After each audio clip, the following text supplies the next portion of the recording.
Mic check. Be right with you, folks.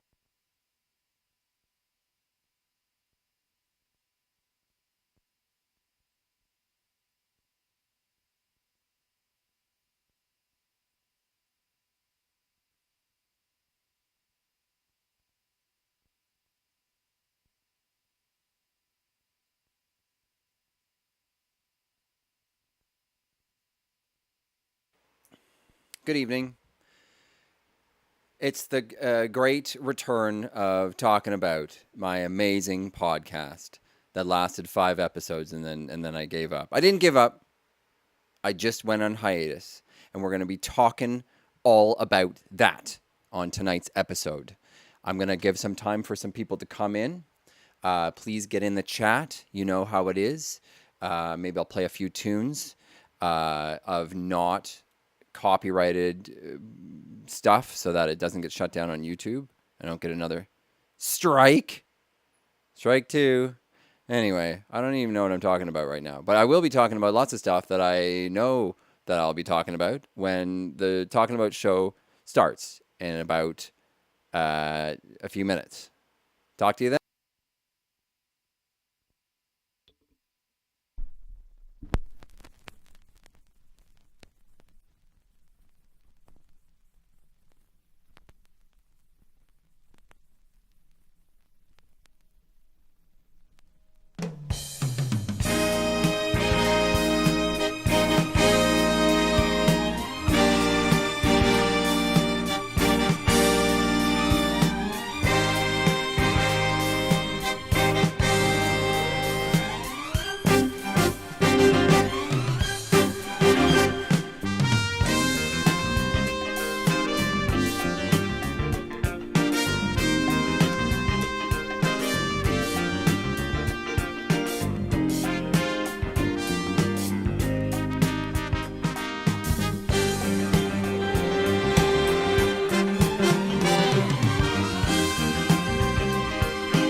any love in this world over?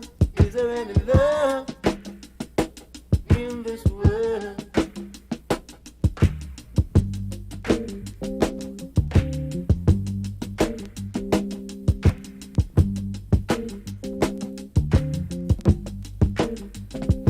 Is there any love in this world? Is there any love in this world? Is there any love in this world of ours? Is there any love in this world? Jesus left his home on high and came down to dirt. Shed his blood that you and me, lost in sin, we might be free.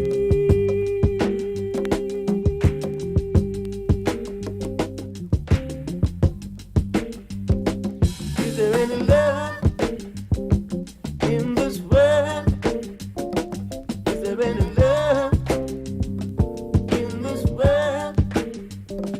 Is there any love in this world over?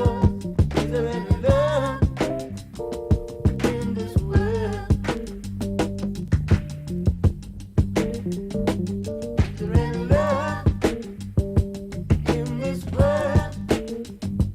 Is there any love in this world? Is there any love in this world of ours? Is there any love in this world? People fighting on every side, 'cause they've lost their dignity and pride. Hating their neighbor, killing their brother, they lost that love for each other. Is there any love in this world? Is there any love in this world? Is there any love in this world over? Is there any love in this world?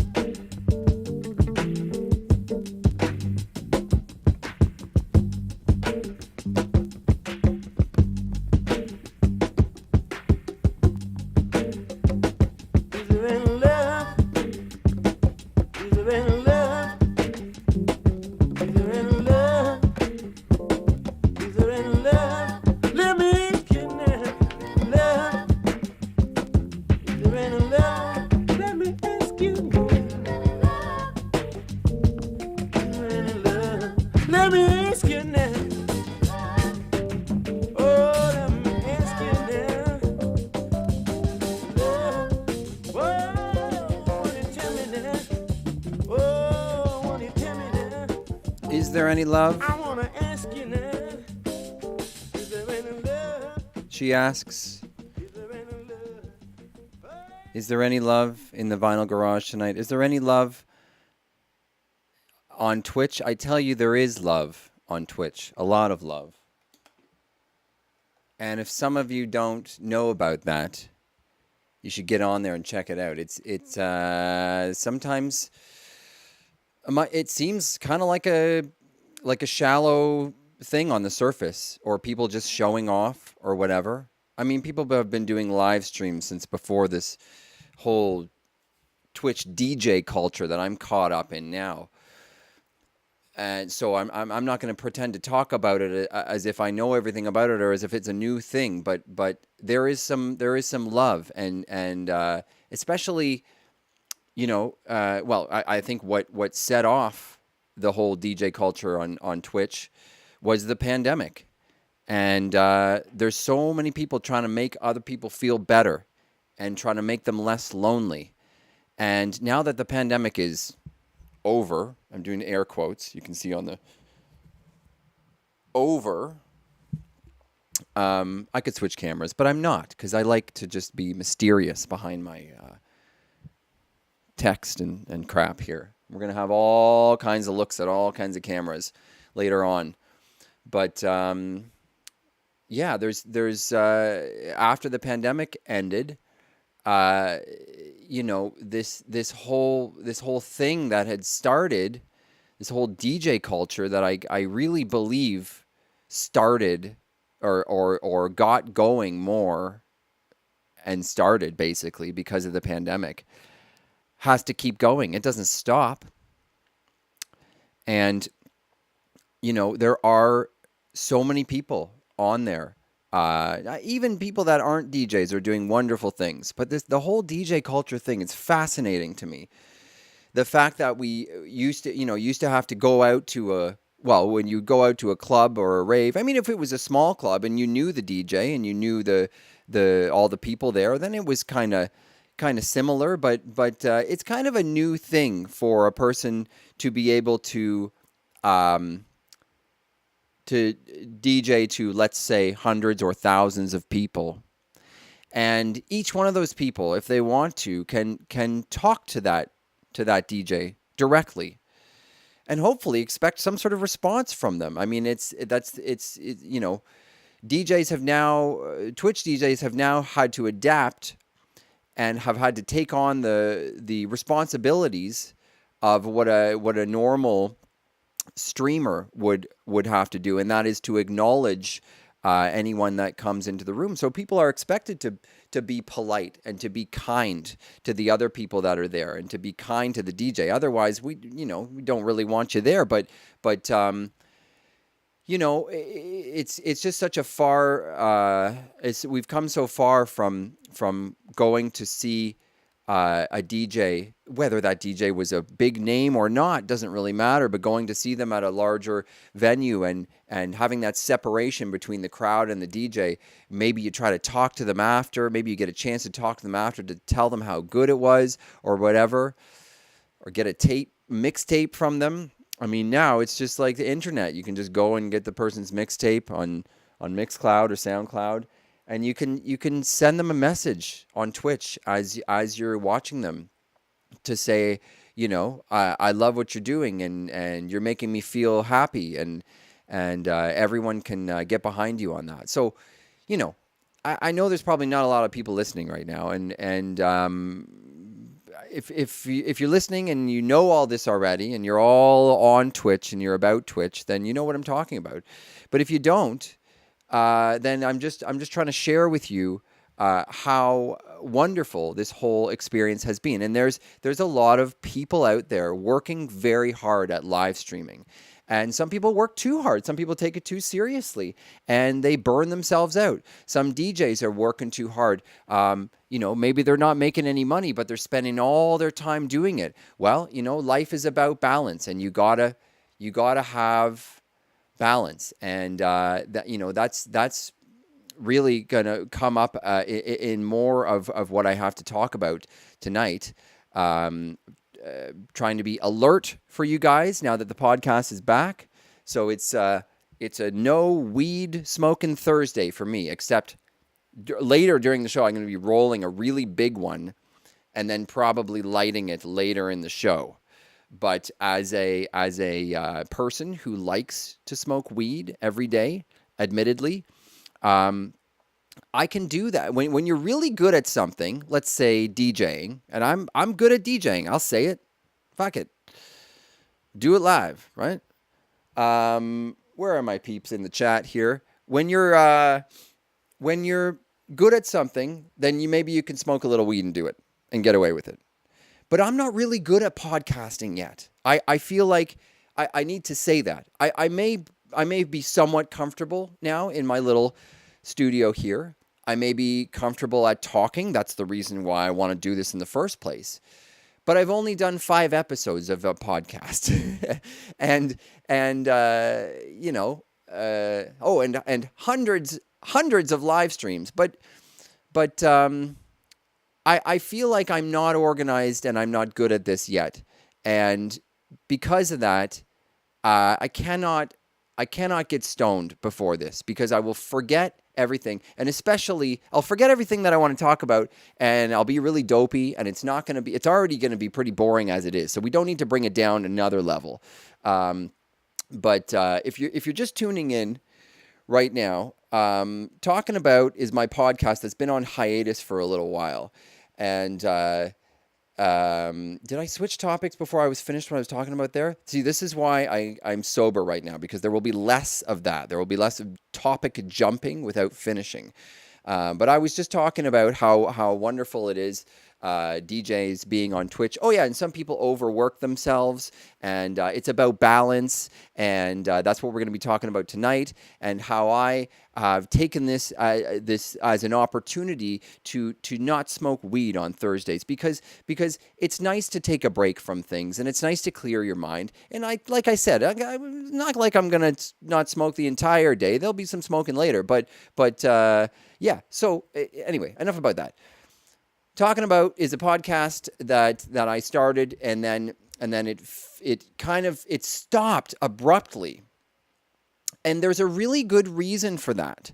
And when I was trying to figure out how to get the podcast going again, I was trying to think of topics, and I went back to my trusty old line of thinking, which I had gotten into during the first few episodes of this podcast. If I couldn't come up with a good idea, just think about what was going on in your life and try to talk about that.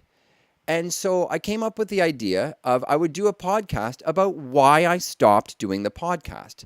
And so that leads into a whole bunch of other things that I love to talk about and that I love to do the podcast about. I think I did 2 episodes already about the gear in my studio, and I did a bit of a clumsy walkthrough of everything, and I'll probably do the same thing again tonight. But things have changed pretty drastically in here. It may not look like it. It kind of looks the same. Although those of you that have tuned into my DJ sets, you'll notice that there was a major change. We added some 3D graphics and stuff, and a lot of different chat commands and stuff. Lots of stuff that other people are doing, but mine has its own look to it, like everyone's does. And that changed abruptly right at the same time as I stopped the podcast. The look of my live streams became really changed and became really cool, and I added a lot of stuff. And those 2 things are related, and we are going to talk about that tonight. So let's come over here. Do we need to be in that one? Maybe not. We'll just go with scene 5. It has less the border on it, and we'll just get rid of that there. I don't have the lovely stinger transition with this Talking About graphic anymore, because so many things have changed that I didn't have time to try and build that again, although I can for the future, and I could probably do it better this time. So at this time, I would like to actually, before I lose the Talking About graphic for the rest of the show and put it away, because changing some things is a little bit weird here. We're going to do the Talking About theme song that has only been quickly rehearsed since I wrote it and performed it on every other episode. It's only been quickly rehearsed while I was playing our intro records there. And I quickly grabbed the ukulele, and it wasn't in tune, and so I tuned it, and I had said, how does that song go again?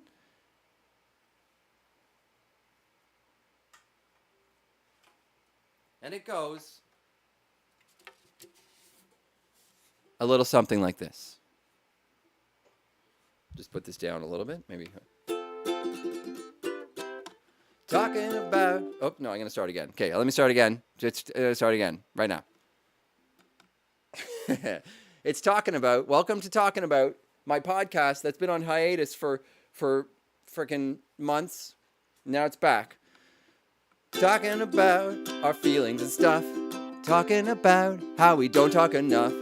Everyone's talking and nobody shouts. That's what I'm talking about. Talking About, yeah. The theme song. It's the theme song to Talking About, written by me and my ukulele.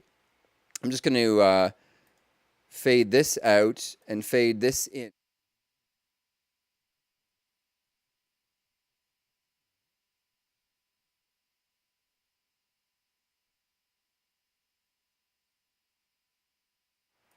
I think I accidentally cut the mic there. I hope you heard the theme song. Please let me know in the chat if you did. I'm pretty sure it was all working, but as soon as I changed, took the title away, then I lost the mic for a second because things are super complicated. I'm going to sit down in my Talking About chair. Oh my gosh. Shorts are falling down, and I see there's people here. Why aren't they in the chat? We're live on Facebook. We're live on YouTube. We're live on Twitch. And, it's actually, I'm not actually supposed to do that. So taking a bit of a risk. You'll learn lots of information tonight. I'm going to tie my hair back because otherwise I'm going to keep messing around with it. You'll learn lots of information, hopefully, tonight on the show from me and hopefully from helpful other people in the chat that can give me tips and help me with questions to answers to questions, stuff like that. What was I going to say? Oh, yeah. One thing you should know, if you're a Twitch affiliate or a partner, you're actually not allowed to broadcast the same content on other platforms within the span of like a day or 2 days or something like that. So I'm so small right now that I'm hoping that they don't notice. I'm doing this because when I started the Talking About podcast, it was a way for me to get a little bit more exposure on YouTube to try and help jumpstart my Twitch channel. Some things have changed since then. So I'm not saying that that's not necessary, and I'm not going to try and do that anymore because I still think that that is super important. Discoverability on Twitch is very difficult, nearly impossible. Well, I mean, it is in a way. Like, let's just say if you don't participate in the social community, it's nearly impossible. Whereas YouTube, your video can be recommended even if you're a smaller streamer, as far as I know, or YouTuber or whatever, as far as I know. Anyway, discoverability, Twitch, bad. Discoverability, YouTube, okay. So if you get a bunch of YouTube videos going, and my subscribers on YouTube for some reason keep just slowly going up and up. Meanwhile, my followers on Twitch were so stagnant for so long that I felt like I needed to branch out my content a little bit. All I was doing was DJing, and everybody's tuned out now because they're like, this is boring. Oh well. It's Talking About. It's a podcast tonight, and there's going to be music later, so whatever. I would love if people would get in the chat and let me know if they're here. Let me know that my chat is working. All the chat commands are available tonight because we're on the same system, and so yeah, I am breaking the rules slightly, and because I'm small, and I think nobody will notice. Hopefully some computer somewhere won't figure this out. Maybe I shouldn't say it so much on the mic. I don't really think that matters, but what do you think? What do you think, all people in the chat? That I'm just going to take the chance for now. In the future, what I will do is live stream to one platform, record the show, and then upload it to the other platforms, because I think that will be probably just as good. In fact, I'm only doing it this way because it's a lot easier. I don't have to do anything after the fact. It's a little bit lazy of me, but if I have trouble with that in the future, and if I can streamline the process of editing the videos if needed, then I would just do Twitch live and I would upload them to YouTube after. And Facebook, well, who cares about Facebook? I just stream there because, what the heck. So now people tuned into Twitch, and then they saw that I was talking and playing the ukulele and talking about crap, and that my mic wasn't working for a second, and then they all left. That's really mean. I'm just joking. This chair is comfy. I feel like it should go higher. Does it go higher? I don't know. Maybe not. Okay. It's 9:30-ish. It's 9:30 right now. So let's start talking about stuff. Not that it was necessarily supposed to start at 9:30. It started at 9. What did I play off the top? I played some music that will not get flagged for copyright on YouTube. I played a selection from the red record and the blue record of Radio Shack's A Sound Odyssey, recorded at Manta Sound direct to disc in 1970. Nobody seems to know. And yeah, they're translucent red and blue vinyl, and they're some of Toronto's greatest musicians in 1970, recording themes from popular movies and other popular themes at the time. And my father plays on those records, and I play them because I love them, but they're also, it's really an easy way to play something that's not going to get flagged for copyright. And then to fill a little bit more time, I also played the most valuable record that I have in the garage here, and I have two of them. That's a good story that I could tell sometime. I've talked about it before, but just in case anybody doesn't know, it's Trevor Dandy, Don't Cry Little Tree. The track was called Is There Any Love? And incidentally, it's my mom singing backup on that record, probably when she was like 20 or something. That record was 1971. So I guess she was older than 20, 25. I don't exactly remember. Sorry. Cool. So I played those records, and they're really groovy. And later on, I think I'm going to throw down my original drum and bass. It's like raga jungle, some of it, and it's all homemade jungle that I made like a long time ago. And I put it into a really fun set that runs about an hour, I think.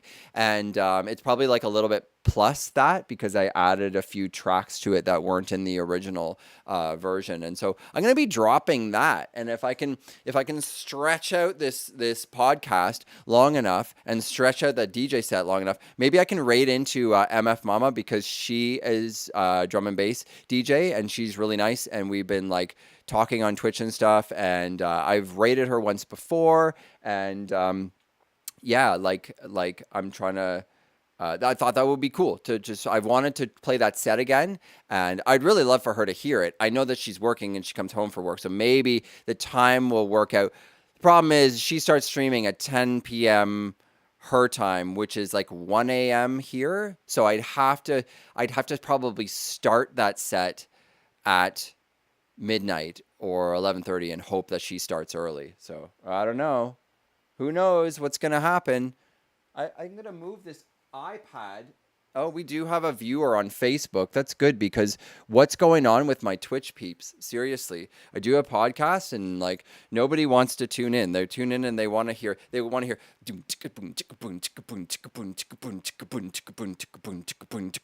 that's all you hear. Oh, now the person on Facebook has tuned out because they tuned in and I was going boom chicka boom chicka boom chicka boom chicka boom. So they're like, "Oh, what's this? This is weird." I got to stop looking at that viewer counter, but it's just, it would be nice to know that like anyone would give a shit about this and tune in. Come on, people. Get in on Twitch and let me know that you're in the chat. I'm starting to think that it's not working or something. Like you can do this and throw some crap around the screen. I did not have that stuff, some of the graphic stuff when I did the podcast before. I think I even maybe did the podcast once after the upgrade, and I had to like disable a bunch of that stuff, and people were confused because they were trying to do like the chat commands, but none of it was doing anything. Well, now I'm just doing the podcast with the regular DJ setup. So anything that you can do, you can do, and I guess you can command me to do the slipstream, and I'll just show you how that works. Okay, I'm gonna go and I'm gonna open my this beverage and slowly bring it over here, and hope to the Lord that people tune in. Maybe I'll go put this record away. It looks like one person's tuned in. Is it so? Do you want to hit me up on the? If you're not, do you want to send me a text message and tell me you're listening? If you're not on Twitch.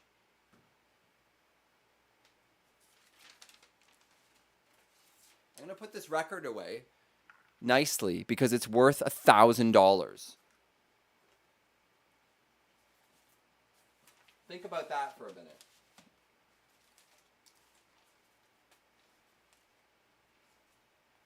I don't know who would be crazy enough. I'm never sure if you can actually hear me when I'm that far away from the mic. I don't know who would be crazy enough to actually spend that amount of money on a record. But I have 2 of them. So if anyone wants to buy one, you know where to get it.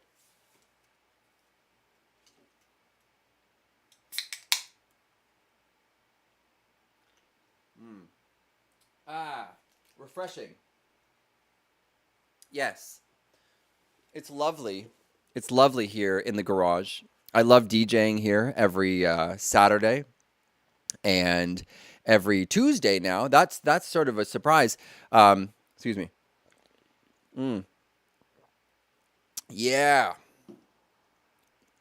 I was going to take over DJ Forces' Sunday spot because it's nice to do an afternoon. It actually looks pretty cool in here in the afternoon, too. It's not all dark and stuff, but you can still see the lighting and the projector and everything.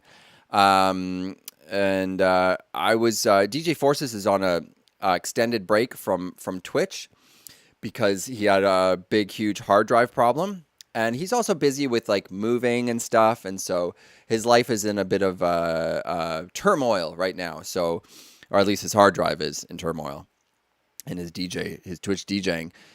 So I was going to take over his Sunday spot and not his Tuesday spot, but it kind of looks like I've taken over his Tuesday spot. So sorry about that, DJ Forces, if you're out there. Nobody's listening. Well, I gave it like the reason I'm frustrated is because I didn't just like start at 9 and start talking, and then people would tune in like after, and they'd be like, I don't know. I guess I'm new at this whole like actual like Twitch talking thing. Like I don't really. You have to talk like people are there even when they're not there. You also have to learn how to manage when the chat's busy. You have to be able to answer people or acknowledge them, or at least do something while you're doing whatever else is you're doing. And both of those things are difficult. And right now I'm having difficulty with I really want people to say things so I can respond to, and it'll help me trigger memories or whatever, help me to have things to talk about. But it's this frustrating thing where I'm just waiting for people to come and say something so I can respond to them. So I keep looking at the thing and I keep realizing there's nobody here. And then I keep going through this loop in my mind. There's no one here. So why are you talking? If you talk about all the stuff first and then everyone shows up after, they're going to miss it all. But that's just there's nothing I can do about that. And it's just not how it works. I need to just learn how to just do this, whether there's people here or not. So a little bit frustrated because I gave people 30, now 40 minutes to realize that I'm streaming and to get in here. And apparently nobody cares. But that is the story of my life. So let's get down to it. So why I stopped doing this podcast. Okay, so my friend Adam, who has now moved to Belleville with us, not moved in with us, but he has bought his own house here, which is really cool. We're both from Toronto. We're both from the beaches, actually. And actually, the name of his street that he grew up on is on this shirt. Mine is not. I actually did live on a street in the beaches, but it's not the name of that street is not on this shirt. I don't think it is. I don't think so. Maybe the road that goes up to the road. Anyway, the street I grew up to, and I only lived in the beaches until I don't remember. Then I moved technically to Scarborough, but near the beaches.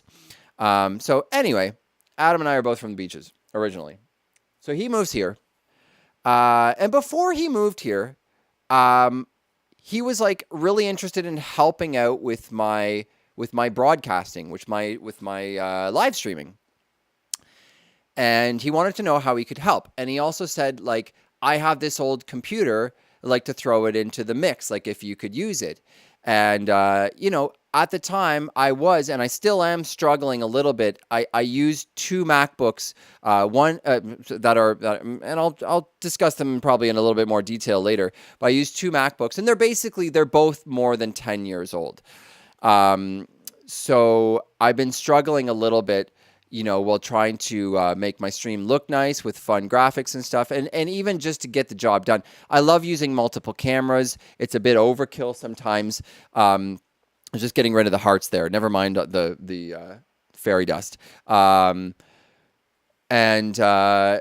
people are just like, oh, why don't you just use one camera? And I'm like, well, because it's boring and I want to use multiple. And I also like to use what I have. I've got all this like old gear sitting around, and like, yeah, I've gotten rid of stuff, but like I've got this old, like, useful stuff, like stuff that still works, and I keep it. So I'm using most of it now. And I had a bunch of old webcams, and some of them were even from Adam. He even gave me more old ones as we progressed. But I was struggling at the time, but I also didn't know he had this laptop, and it was Windows, and I didn't really want to use a Windows laptop, although many people do for live streaming and gaming and stuff, as you know.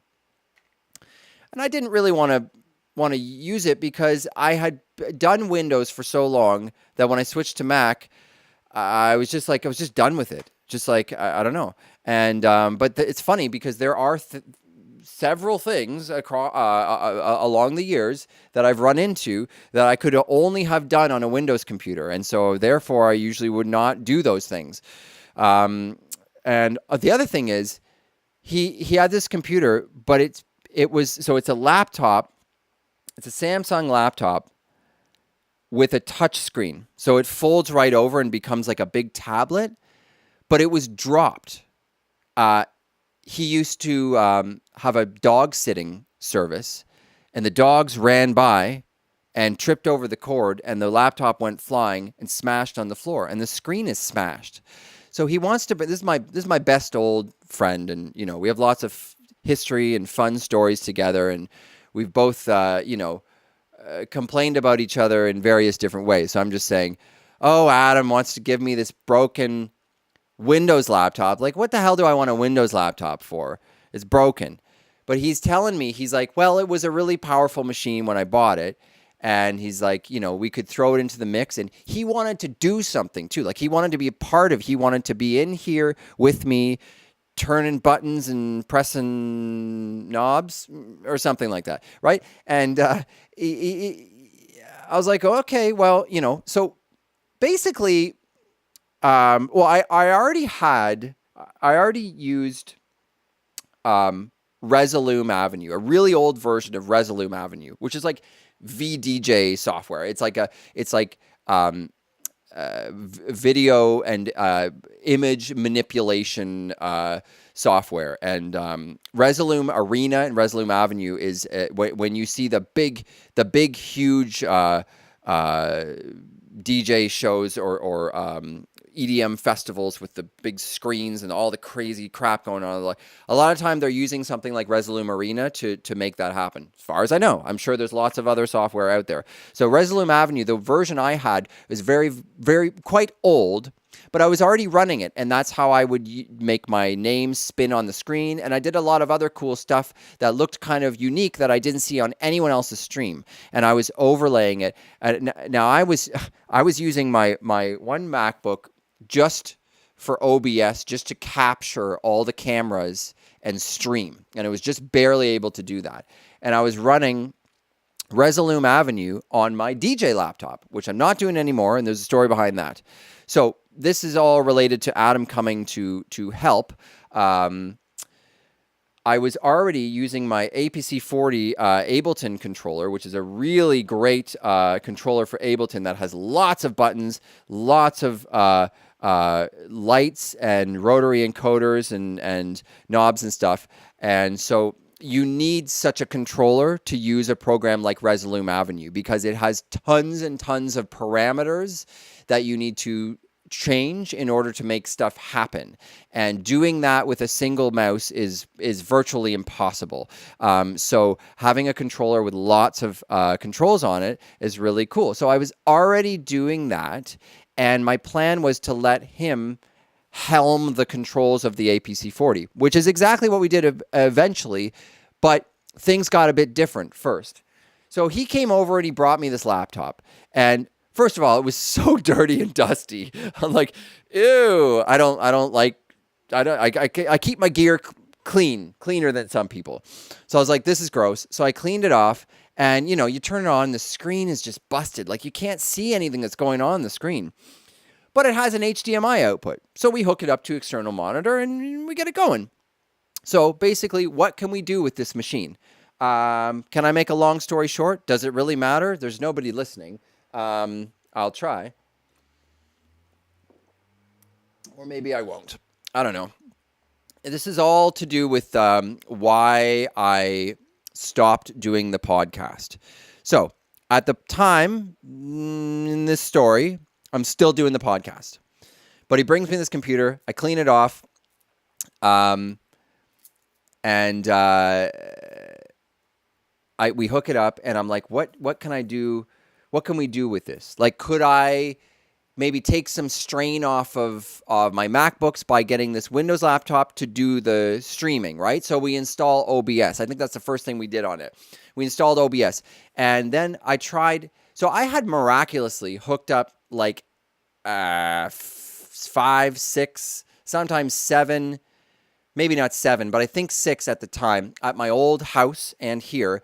I had hooked up like 6 different webcams through various means to the MacBook, and that's a lot.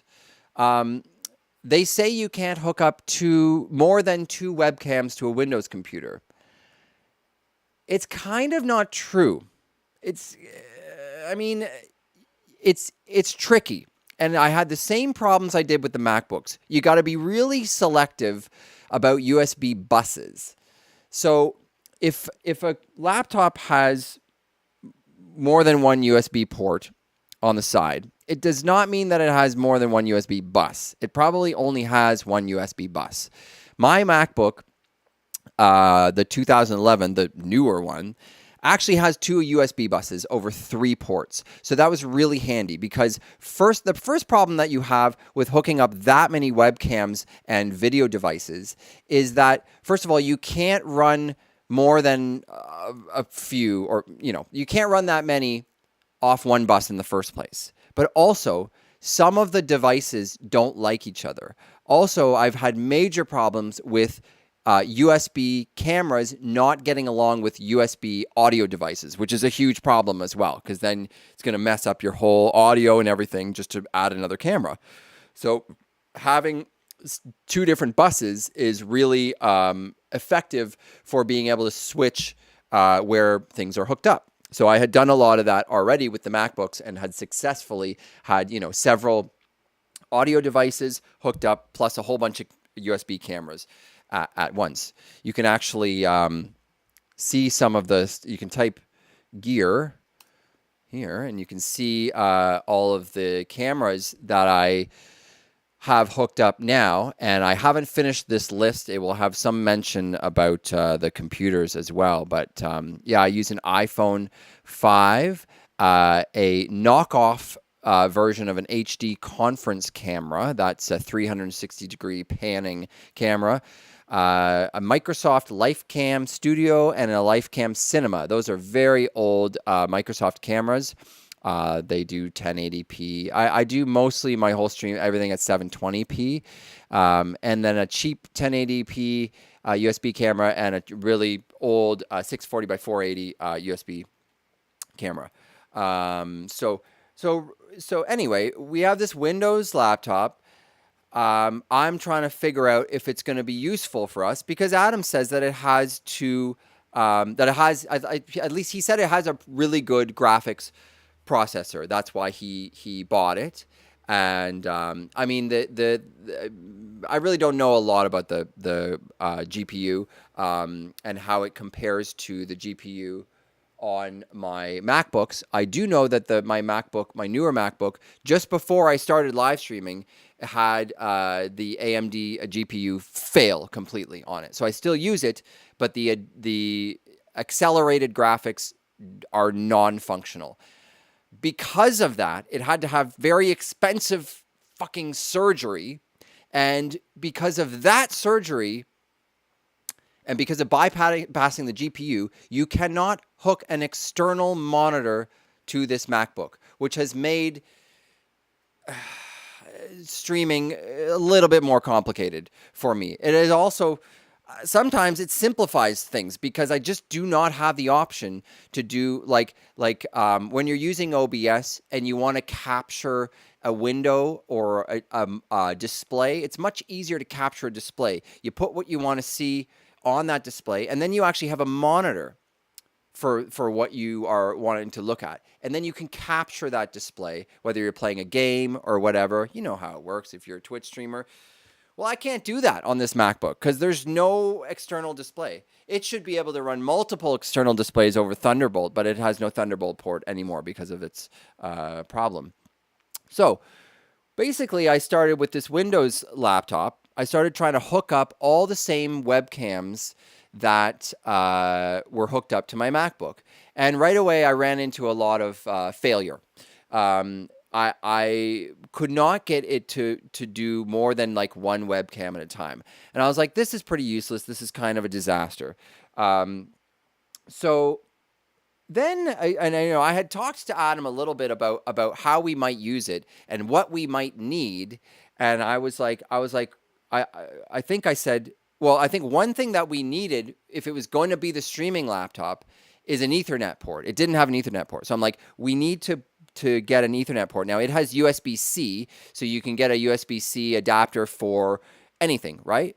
So he was actually quite smart, and he went and he bought this dongle adapter thing. It's right in front of me. It's made by i5? I don't know. I can't read. Anyway, it is a USB-C adapter that has two USB 3 ports on it, an Ethernet port, and an HDMI port. So now this laptop went from having no Ethernet, one HDMI output, and two USB outputs that were on the same bus, to having four USB outputs on two different buses, two HDMI outputs, and Ethernet.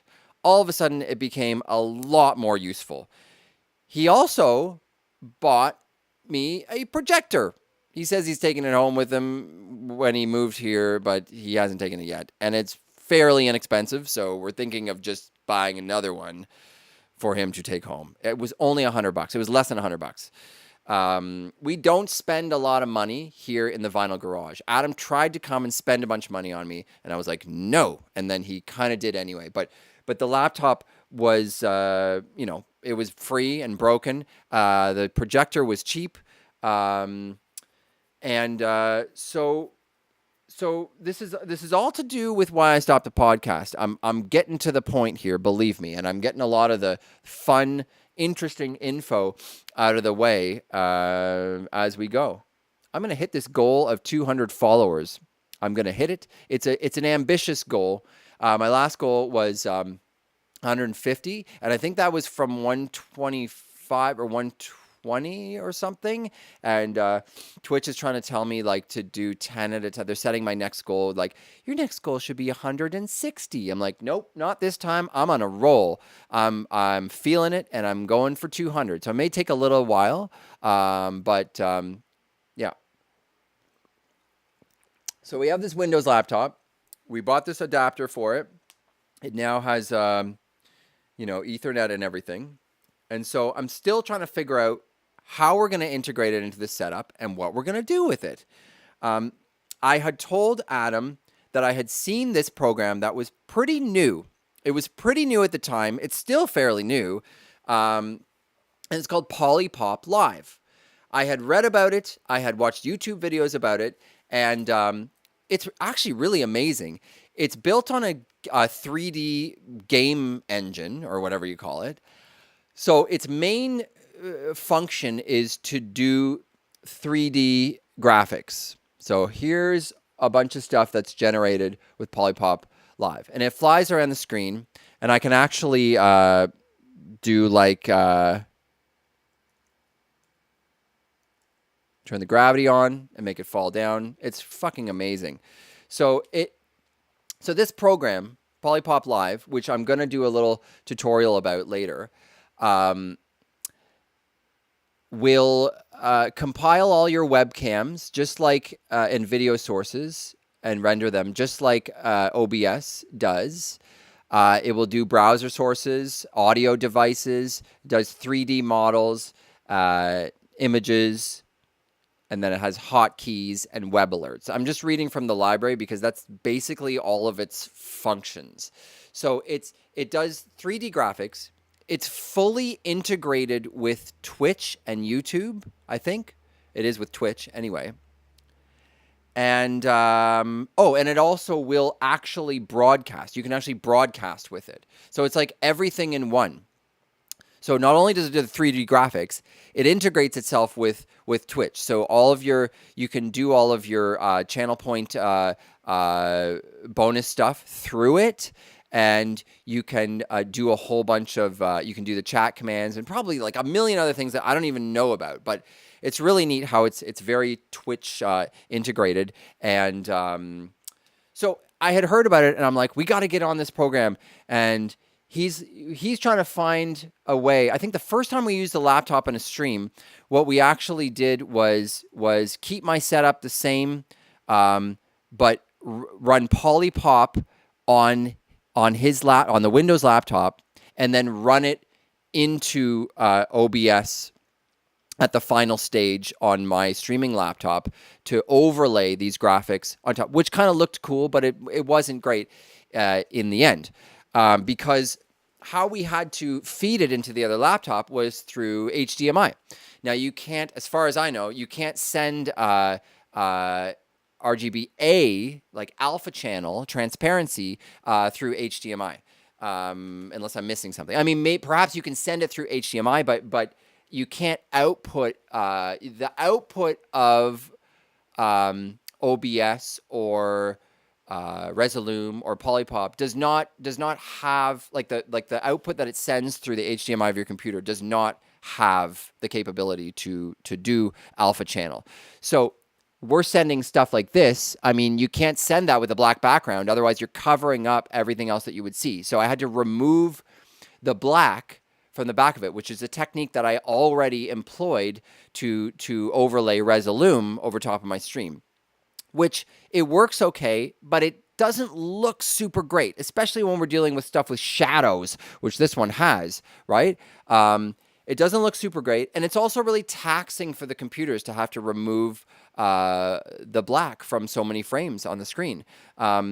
So we were trying to find like video software, and he was all hell-bent on this other program, vMix or something. I don't know. It's here on the desktop, but I don't want to screw things up. Maybe if I just move this. I don't know. It's called vMix. So we installed that, and it was kind of a pain in the ass to learn. It was kind of difficult to learn, but I mean, we were also really in a rush. So we're trying to learn the stupid thing, and it was no good. And I was having a lot of trouble getting all the cameras to go for Windows to recognize all the cameras. And so I convinced him that POLYPOP was the thing, and then we started learning that. And I spent a bunch of time one day. I spent a whole bunch of time, I think, just trying the cameras in different ports, and I finally realized that I could hook up more cameras than I thought I could at the beginning. Now, I didn't move all like 5 or 6 or however many cameras and sources over to the Windows laptop. I ended up making a decision in the end to kind of split them half and half. So my MacBook, that was the streaming laptop. And again, this is all explaining why I stopped doing the podcast, because this is explaining how the setup changed so drastically that initially I was not able to do the podcast anymore. Because at that time, the podcast I was having, I'll just get right into this now because it's happening. I was having video guests by way of Zoom every week, and it was going really awesome. It was a little taxing on the computer. So essentially, instead of running, oh, no, sorry, that's not true. But well, what I would do is I would scale down. I wouldn't use all the cameras. I made a new OBS project specifically for the podcast, and instead of having a whole bunch, like all the cameras, I would just unplug a few of them, or I didn't have to unplug them, I don't think, but I would just open OBS without those cameras added as sources, and then I was able to run. If I simplified it down to only a couple of 2 or 3 cameras, I was able to run Zoom at the same time on the same laptop. This is all on the 2011 MacBook, and then I was able to capture Zoom and have guests on the show, which was really cool. And I want to do that again. In fact, I don't really want to do Talking About without guests. I've done one episode, I think, before without guests. It's better with guests because you have something to look forward to, and then it really keeps it rolling. And I've got some great guests lined up for the future, believe me. So the whole kicker about not being able to do the podcast was like, once I figured out that I could hook up several of the cameras to this Windows laptop, and I started learning POLYPOP and everything, the setup had changed so drastically that I don't even know. Oh, and I think I finally really got going with trying to fix a few problems that I had in the past. And one of those problems was the darn iPhone camera. Here, we can go to it.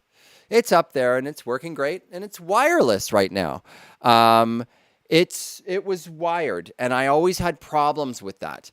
One thing was keeping it charged. It wouldn't charge off of a USB port, so you had to oh man, it's too long to even explain. Maybe I'll go to this camera for a minute. See the back of me and see the whole room here.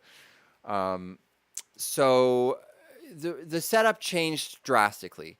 I had taken 3 of the cameras or so, and I had attached them in a test, in a sort of test environment to the Windows laptop. But I was trying to build something permanent, and I was trying to decide which laptop would do the streaming and which other laptop would be sending its video from the rest of the cameras to the streaming laptop. I still hadn't decided that yet. And I still hadn't attempted to do any streaming with the Windows laptop because I didn't really want to trust it too much. Although I trust it now, and I have totally thrown most of my eggs into that basket, but not all of them. I hope to get a new Apple computer someday, and then a lot of these problems will be replaced with new, fresh problems. But yeah, so one of the things I did was I changed my iPhone camera to a wireless setup. So this was good. Except it prevented me from being able to run Zoom at the same time because it was just too taxing.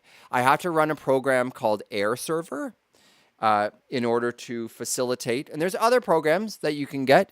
Some of them are paid. Some of them are free. Actually, IV for Windows is a pretty good program for wirelessly or wired connecting your any type of mobile device actually to as a camera to OBS or to your computer in general. It actually is not free. I'm using a demo version. I'm not actually using it, but I'm experimenting with the demo version on the Windows computer right now, and it's reasonable. It's like $10, so it's not very expensive. Air Server was also, I think, around $10 or $15 or something. And I ended up just buying it because I needed a solution at the time. If you are just tuning in, we're talking about why I stopped doing the podcast. But guess what? The podcast is back, and we're doing it right now. And we're talking about the big change that I had in computers here, which caused me to be able to do certain things, but also kind of threw me for a loop and made doing my my Zoom interviews on my podcast temporarily not possible. Well, not possible without without spending a whole bunch of time figuring out things. So I was just explaining how I finally got my iPhone cam to be wireless, but that stressed out the MacBook enough that I couldn't do the Zoom calls anymore. So I was building this new great setup and integrating this Windows laptop that I was hesitant to use at first and adding it to the 2 old MacBooks that I have to this great new setup that we have here now with POLYPOP Live and everything.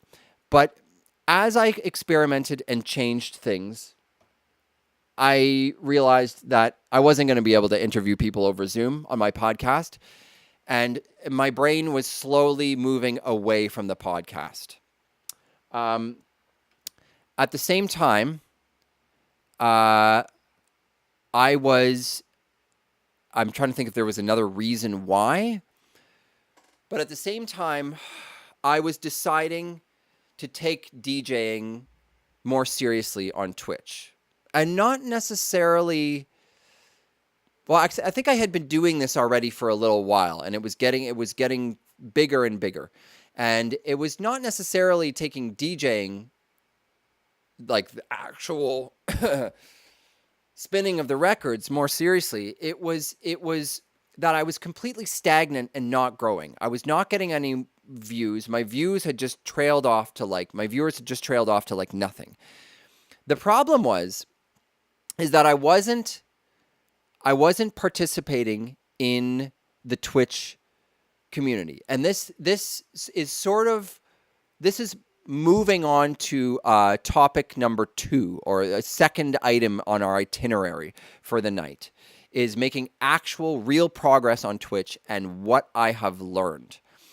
So at the same time as I was changing the hardware and software and the whole setup here, and struggling with getting all the cameras working again and integrating this great laptop that was going to do great things, but it was also causing me a lot of to have to spend a lot of time in here changing things.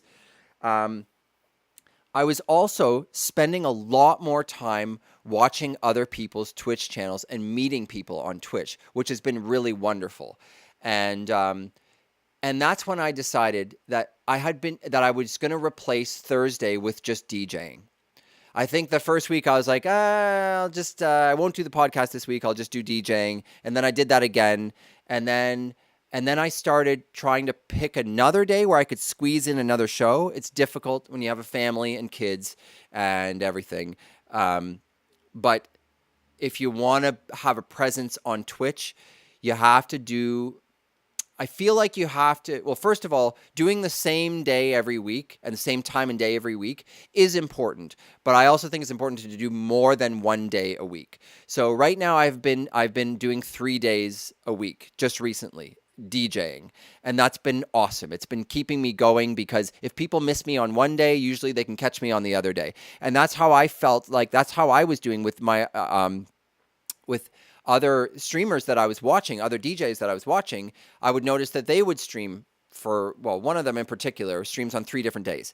And usually if I can't catch him on one of those days, I can catch him easily on another day. So 3 days is great. 2 days is minimum for me now. I'm doing that. So basically my setup was in a bit of turmoil for a second. I realized I couldn't do the video calls anymore. I kind of lost interest in the podcast, stopped doing it, but put all of my efforts into getting into the participating in the Twitch community, meeting people, watching other DJs, not just expecting everyone to just watch me, watching other DJs, and I started to grow. Right away, I started to meet people. I started to get more followers. I started to get more viewers. It works, basically. And that's what I've learned. That covers the second point pretty much. And I made some real progress after being stagnant for a long time. Like, I had been on Twitch for 2 years, and I realized that at one point, my audience was just consisted of my friends and family. There was no one else finding me on Twitch. It was just my friends and family. And when I moved, I took a few months off. And when I came back, not everybody came back to hear me. and a lot of people dropped off, and then kind of the rest of them dropped off, and I almost not all of you dropped off. I know that there's some of you that stayed loyal to me the whole time, and I love you for that. But 99% of the people kind of stopped supporting me. And whatever. I mean, like, that's okay. Friends and family, like, they're not going to come and watch you DJ. They'll come and watch you until you get your crowd, and then they'll be like, okay, I helped, and then they're out. I get it. But so yeah, I was putting a lot more effort into that. And so right, so I sorted out the technical problems. I mean, what am I trying to say? I figured out what to do with this Windows laptop, and the final thing that I did that really, I think that also, see, everything kind of worked together in this wonderful kind of way. The only thing that kind of sucked is stopping doing the podcast, but everything else was sort of positive, and that was, excuse me, everything happens for a reason, and that was all part of it. It's all God's plan, you know. Everything happens for a reason. Let's just leave it at that. And so, you know, I had to stop doing the podcast to focus more on being on Twitch. So maybe I can do the podcast, and maybe some of my new Twitch viewers thought some of them might already tune in. Thursday's not a big night. Thursday's not a huge night. But there's still time.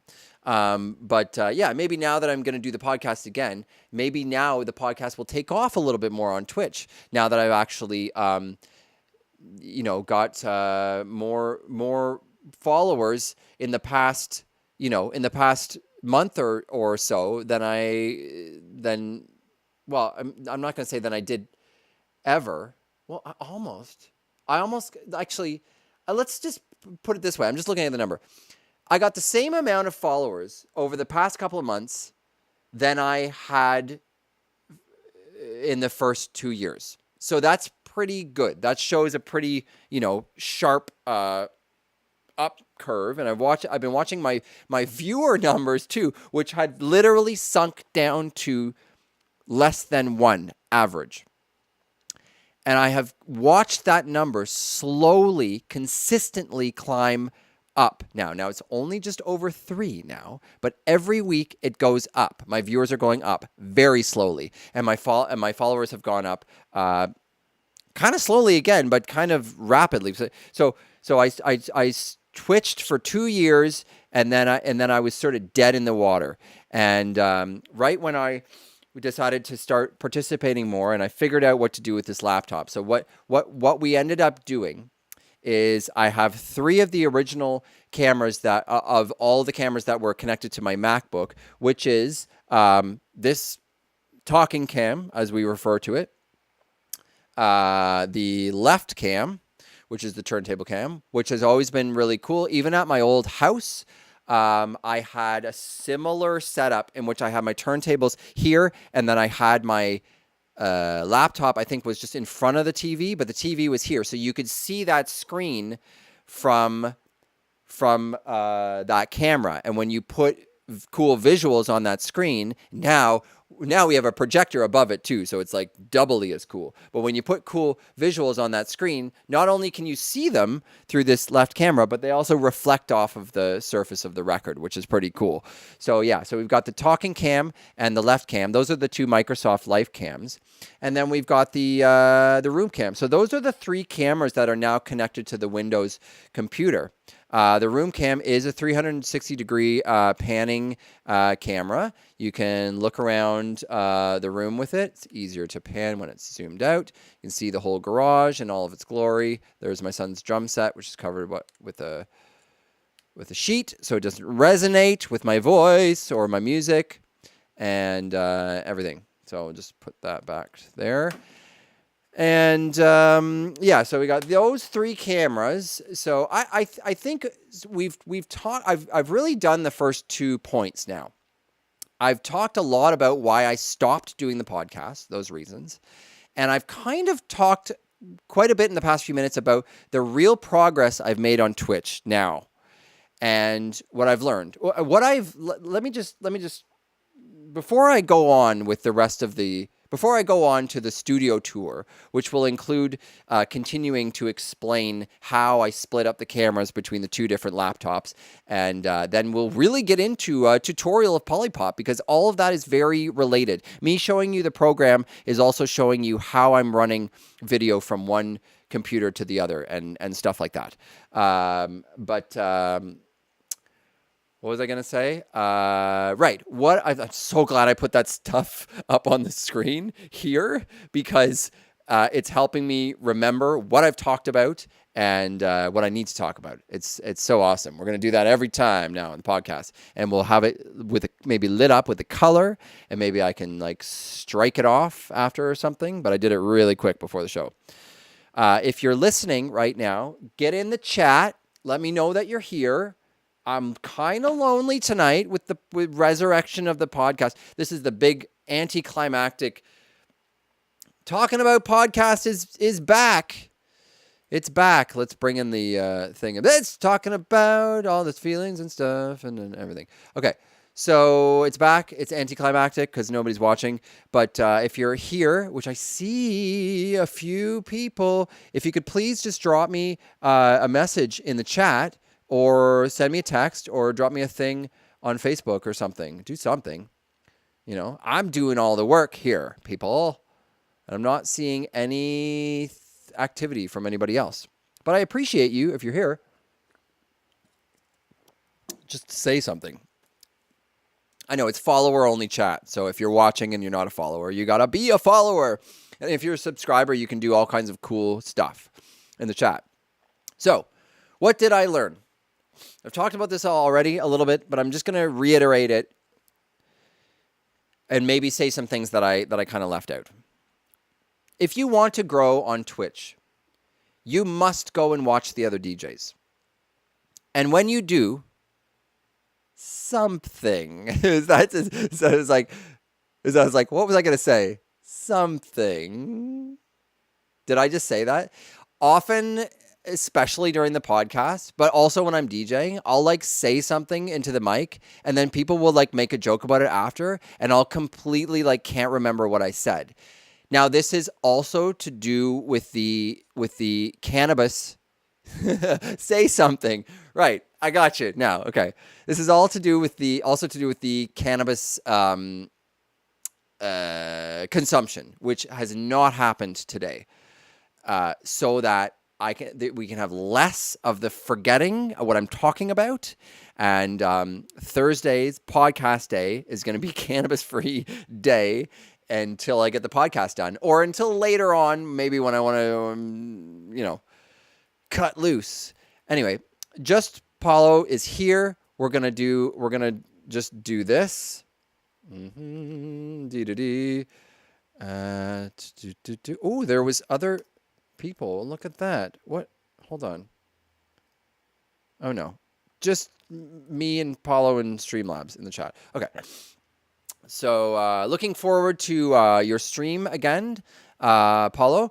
I really enjoyed it. And just like you have your tree outside, we have backyard bunny cam, which is not very exciting at night.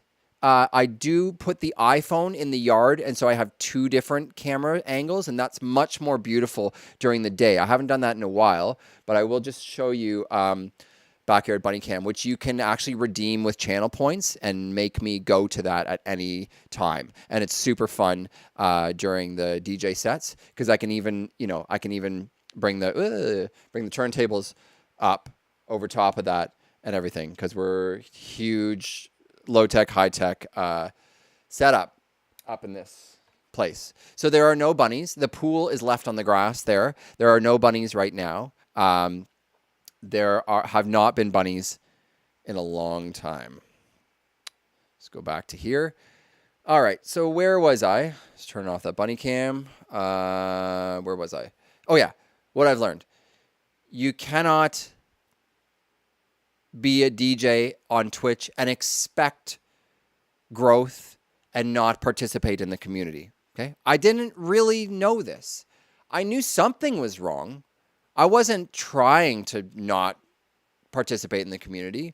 I think after a little while, I had kind of forgotten that there was a community. I think when I first started out, I checked out a few other DJs, and I often thought to myself, there's got to be a million other people doing what I'm doing, like smaller streamers doing what I'm doing, good DJs with fun setups and graphics and, turntables, and some people without turntables. And like, I would always think there's got to be a million other people doing this, but I never really found those people until the past few months.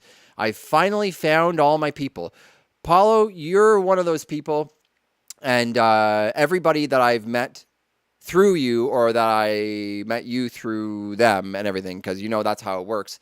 There's all these wonderful people, and they are. Yep, exactly. There you go. That's another way to say it. And I like that there's emotes bouncing on the screen too. That's fun. Yeah, like it's so simple, and I just didn't get it. And I really was not trying to be like selfish or lazy or anything, because I will tell anyone else that might hear this in the future or whatever, those of us that need to be reminded, if you're interested in doing this kind of thing, you're not going to hate going and watching other people's channels. First of all, everybody's really nice. That's kind of the whole thing on Twitch. There's kind of an unspoken like code of conduct. I think it probably existed before Twitch DJs. I'm just saying, it's just like, you don't argue about stuff. You be nice.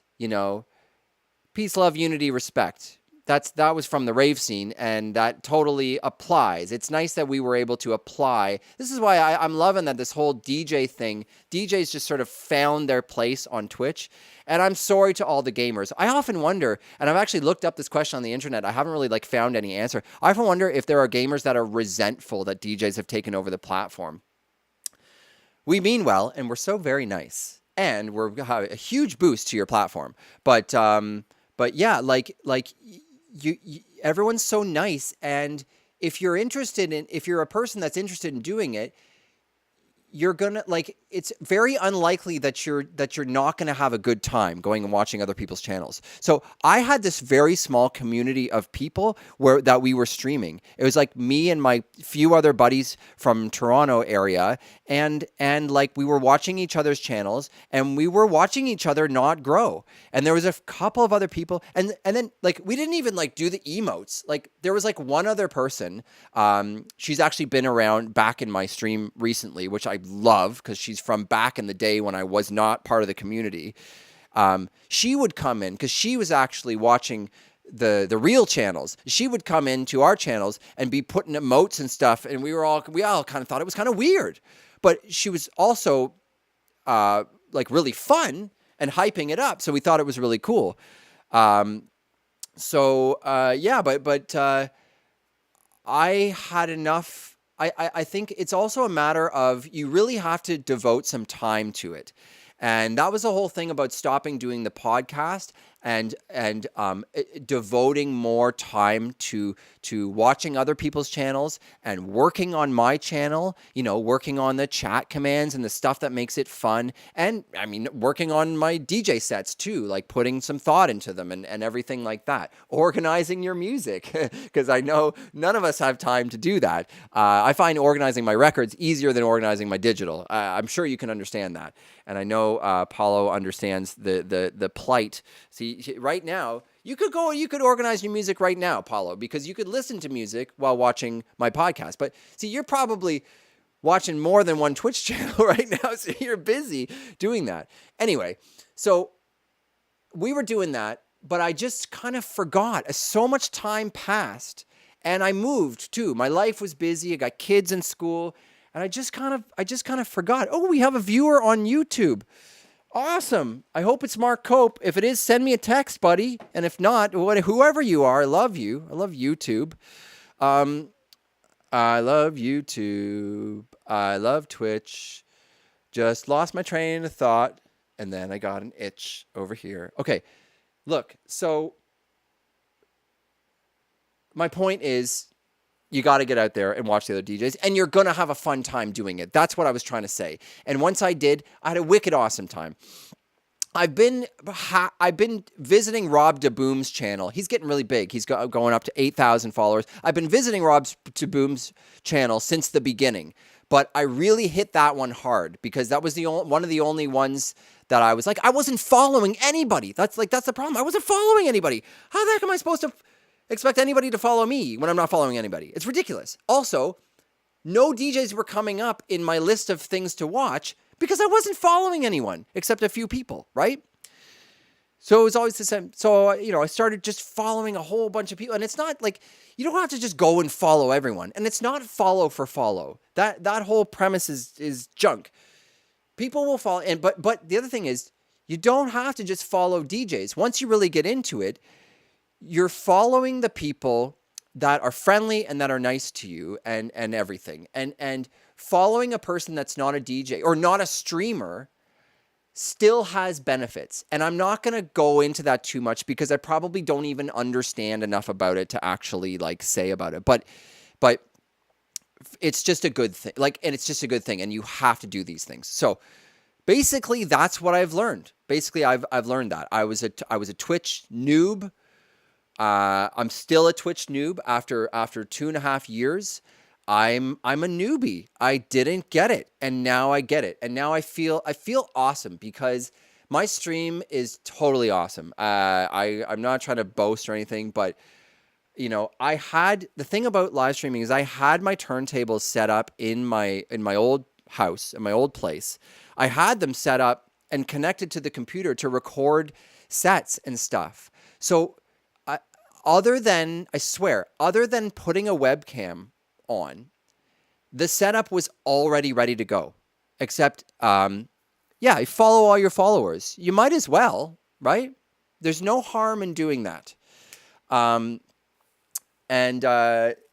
I already had my turntables, I had my vinyl. This is before, I had a similar, shelf of vinyl, my turntables, my laptop, my DVS system, my mixer, my controllers, and my other laptop for recording DJ sets. I already had that all set up in basically the same. I didn't move anything. When I started Twitch, I didn't move anything. It was already all in the right place. It's miraculous. I was already a professional at that part of it. And then I made some really cool camera angles on one of these podcasts or something, or one night I'm going to show my first ever stream that I did, which is recorded on Facebook. And I think I have the video file for it too. And it's cool because I used multiple cameras even then, but it looks so primitive compared to now. And so I hooked up a couple of cameras, and because I installed OBS, I realized that I could switch between cameras. So I hooked up a couple of cameras, and it was all set up and ready to go already. And now I'm so proud of my stream because I feel like even though I'm a noob in terms of the community, I am not a noob in terms of broadcasting and DJing. Obviously, equipment, I got it all under control, and now 3D graphics and stuff, I'm getting that happening too, because I've always been very interested in that, and I've been fiddling around with that stuff for decades. So all of that stuff I'm a pro at, and the whole Twitch community thing was something that I needed to learn, and I didn't realize that, and I started doing it and didn't realize that for the longest time. So basically that's there we go. I think it's time to move on. Let's move on this show. We're doing pretty well because I'm trying to stretch this out because I'm going to do a drum and bass set, and then I'm going to raid into MF Mama later on. Or maybe someone else that's playing. I know your buddy Spoon Annie is playing drum and bass too. I don't know. We'll see. I like that username. It's funny. Do. Oh my gosh, are you serious? Restream is telling, so I use Restream. Indeed he is.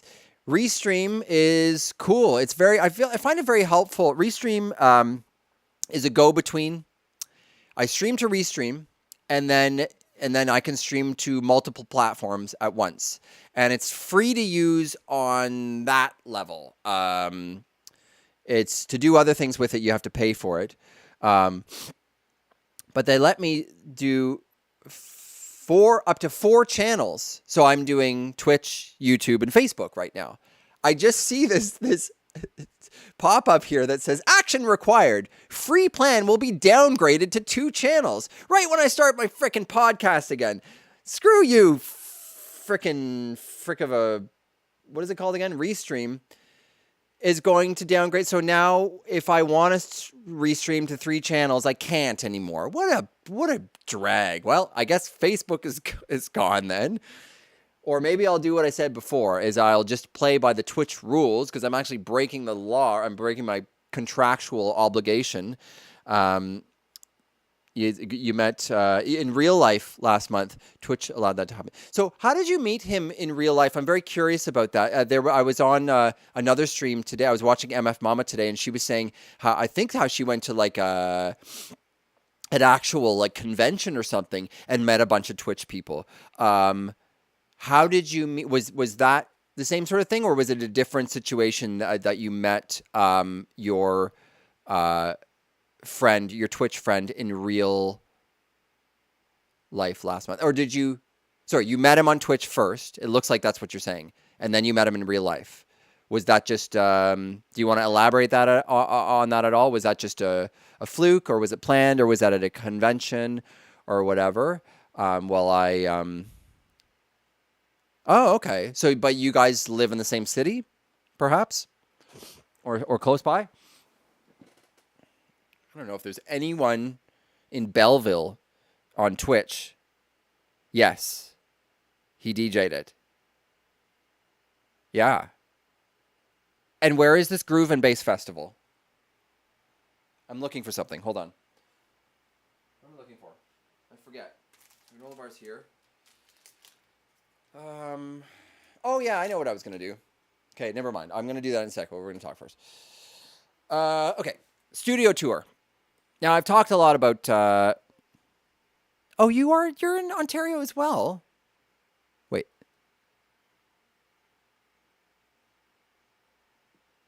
That's so cool, guys. Yeah. All right. I forgot where you guys said where you're from. So, yeah, everyone's Canadian, eh? And Quebec, sorry. And everyone's Canadian on Twitch. It's totally awesome. That's not true, but I like to think that sometimes. Right. Okay, other side of the river. Gotcha. Uh-huh. Okay. I'm having a bite of that because I'm freaking starving. Studio tour. What can I say? I'm gonna just read off the gear list here, which is incomplete, but it helps to get me talking about all the important stuff. Ah, cool. Well, thanks for letting me know about that festival or whatever. Sounds very interesting. And I'm glad you were able to meet a Twitch person in person. Yeah, rock and roll. So Technics 1200 Mark IIs and an Allen and Heath Zone 23 mixer. That is technically a 4-channel mixer.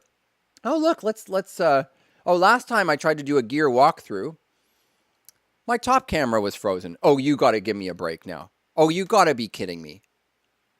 Are you kidding? What? Wait a second. Hold on, guys. Oh,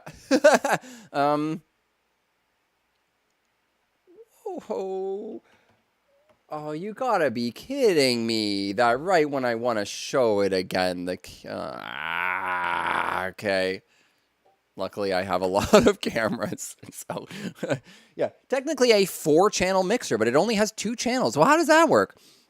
Well, it has 4 inputs on the back, and 2 of them each share a channel. So there's actually 2 gain controls, which is not the greatest setup. And anyway, so I use a DVS, so obviously a system, timecode vinyls. I use Serato Scratch Live, which is like totally out of date and not supported anymore, but so is my laptop. So they kind of work well together.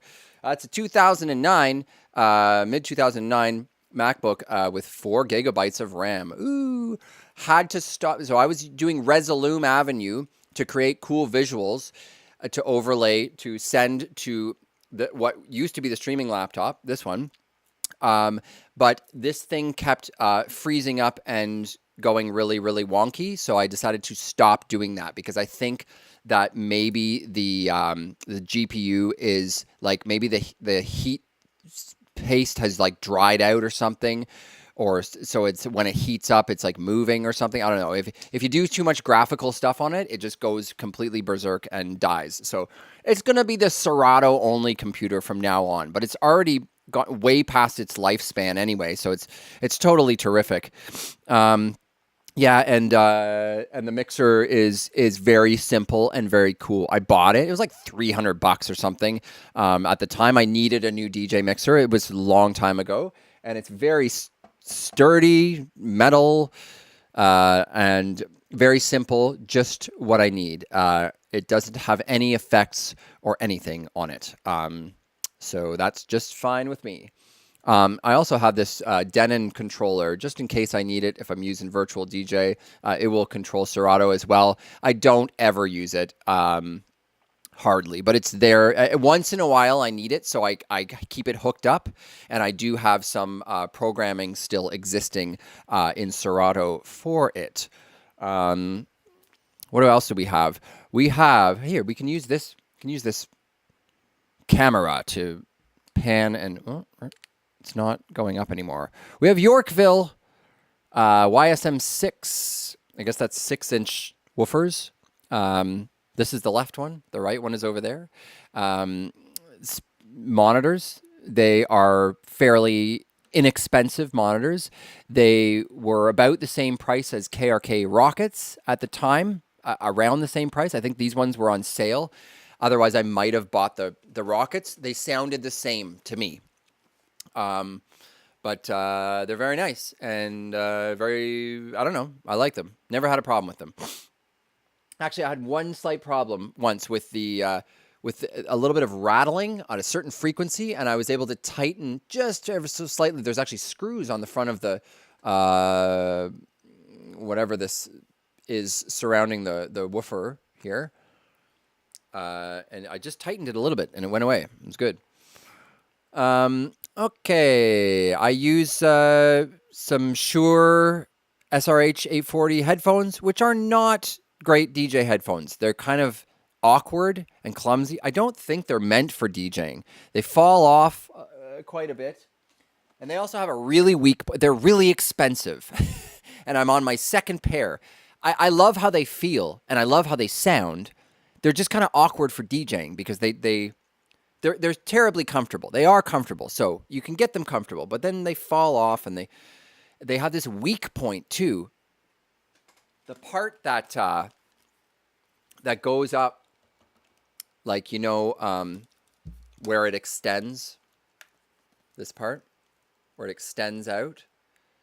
There's like a seriously weak point there, and the other ones that I have, the last pair, snapped. Broke just from doing this repeatedly, which you're supposed to do with headphones, and they're fucking expensive. I was so pissed off that they were past warranty because, like, honestly, sure, if you're gonna make nice headphones and they're expensive, like, maybe don't make them out of plastic. I don't know, but they shouldn't break like that. It's ridiculous. What else we got here? I'm talking into an Audio-Technica AT2020 microphone, which is a fairly inexpensive microphone. I have a pretty good collection of microphones. I am a recording engineer. I worked a lot in theater and with live music and bands and stuff. And so I've got a whole box full of microphones. None of them are very expensive. Some of them are kind of nice. Most of them are pretty like good, like die-hard microphones. Like I have many SM58s and a few SM57s, and I have a bunch of inexpensive condenser mics, this being one of them. I thought this one looked great on stream because it's black. It also has a pretty particular mount that's a lot different. All the other condenser mics I have like the mount that they that sort of the mic balances in, and so it's kind of like, I don't know. I've always found those look kind of ugly. I think that this is a stars sticker on the back, which I think looks extra cool. But I thought this one looked really neat, and the stand that I have for it too is kind of unconventional. It's just a straight stand. It's a regular mic stand. It's a straight stand, but it's got one of these bendy guys, which I have a few of these on the end, and that is perfect. I really don't like these boom arms that everyone has. I don't like them. I don't know why. I just don't. This mic stand also has a round base on the bottom instead of like the legs that stick out, because I would not be able to use it if it had that. So although it is kind of heavy, it's still pretty easy to move around. If I want it over here, I put it over here, want it over here, and of course I can change the positioning of it like really easily with this bendy toggle. And sometimes I like romantically like bring it over with me when I'm DJing like that. It sounds perfectly fine. I also know a lot about processing too, so I've been very careful, and there's not a lot of processing on my voice, but there's some very careful processing on it. It's all about gain staging, people. I can't believe how many DJs I hear on Twitch where their microphone is distorting or you can't hear them at all. There's no excuse for this, except they don't know what they're doing. Now, they may be a good DJ, and good on them. I don't think that they should give up. I don't think that they should not try. But after years of DJing, you'd think you'd learn something about how audio equipment works. I have never been professionally trained, but after years of hobbying it, DJing, and being a sound engineer, I guess helps a lot. I have learned gain staging, and it's not difficult. It's very easy. You just cannot overload anything at any stage. OBS has wonderful tools built in. I'm surprised they don't have an EQ, but you can use plugins. I used to use a great plugin, an equalizer plugin for OBS. I don't use it anymore because I have a different solution now. I have a sound card that has DSP processing, which I used to kind of think that was cheesy, and I hated it. I was like, why would you want to process something on the sound card before it even reaches the computer or whatever? But I mean, it is reminiscent of old consoles, I guess, where you would have a bunch of hardware on sends. And I'm going on a tangent right now. The point is, I have a Tascam. The point is, I can do a lot of the processing in this sound card before it even reaches OBS, which is really handy. So what's going on there? I can look over here because it's actually connected to this computer. And I've got an equalizer, right, because OBS does not have an equalizer. And I would trust this hardware, which is technically software because it's DSP, but it's built into the machine. So it's not like a piece of software that you have to like install or something. It's got an equalizer and a compressor on it. And the compressor is probably set pretty fairly aggressively. I could tell you by looking at it here. So the equalizer, I have a low roll off at 150 or low cut, or whatever you call it, at 150 hertz, a very, very sharp curve on it. I don't know. And I have a 3 decibel boost at 5 kilohertz because that sounded good on my voice. And I have it looks like I have a 1 decibel boost at 5 kilohertz too. I don't know. They're different though. One is like a shelf, and the other one is like not a notch, but I don't know. Some of the terminology escapes me. Anyway, it sounds okay. And I have a compressor with the threshold set at minus 16 decibels and a 16:1 compression, which is a pretty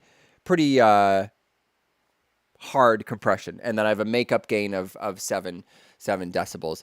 And then limiters. People, if you're using OBS, put a limiter on the audio.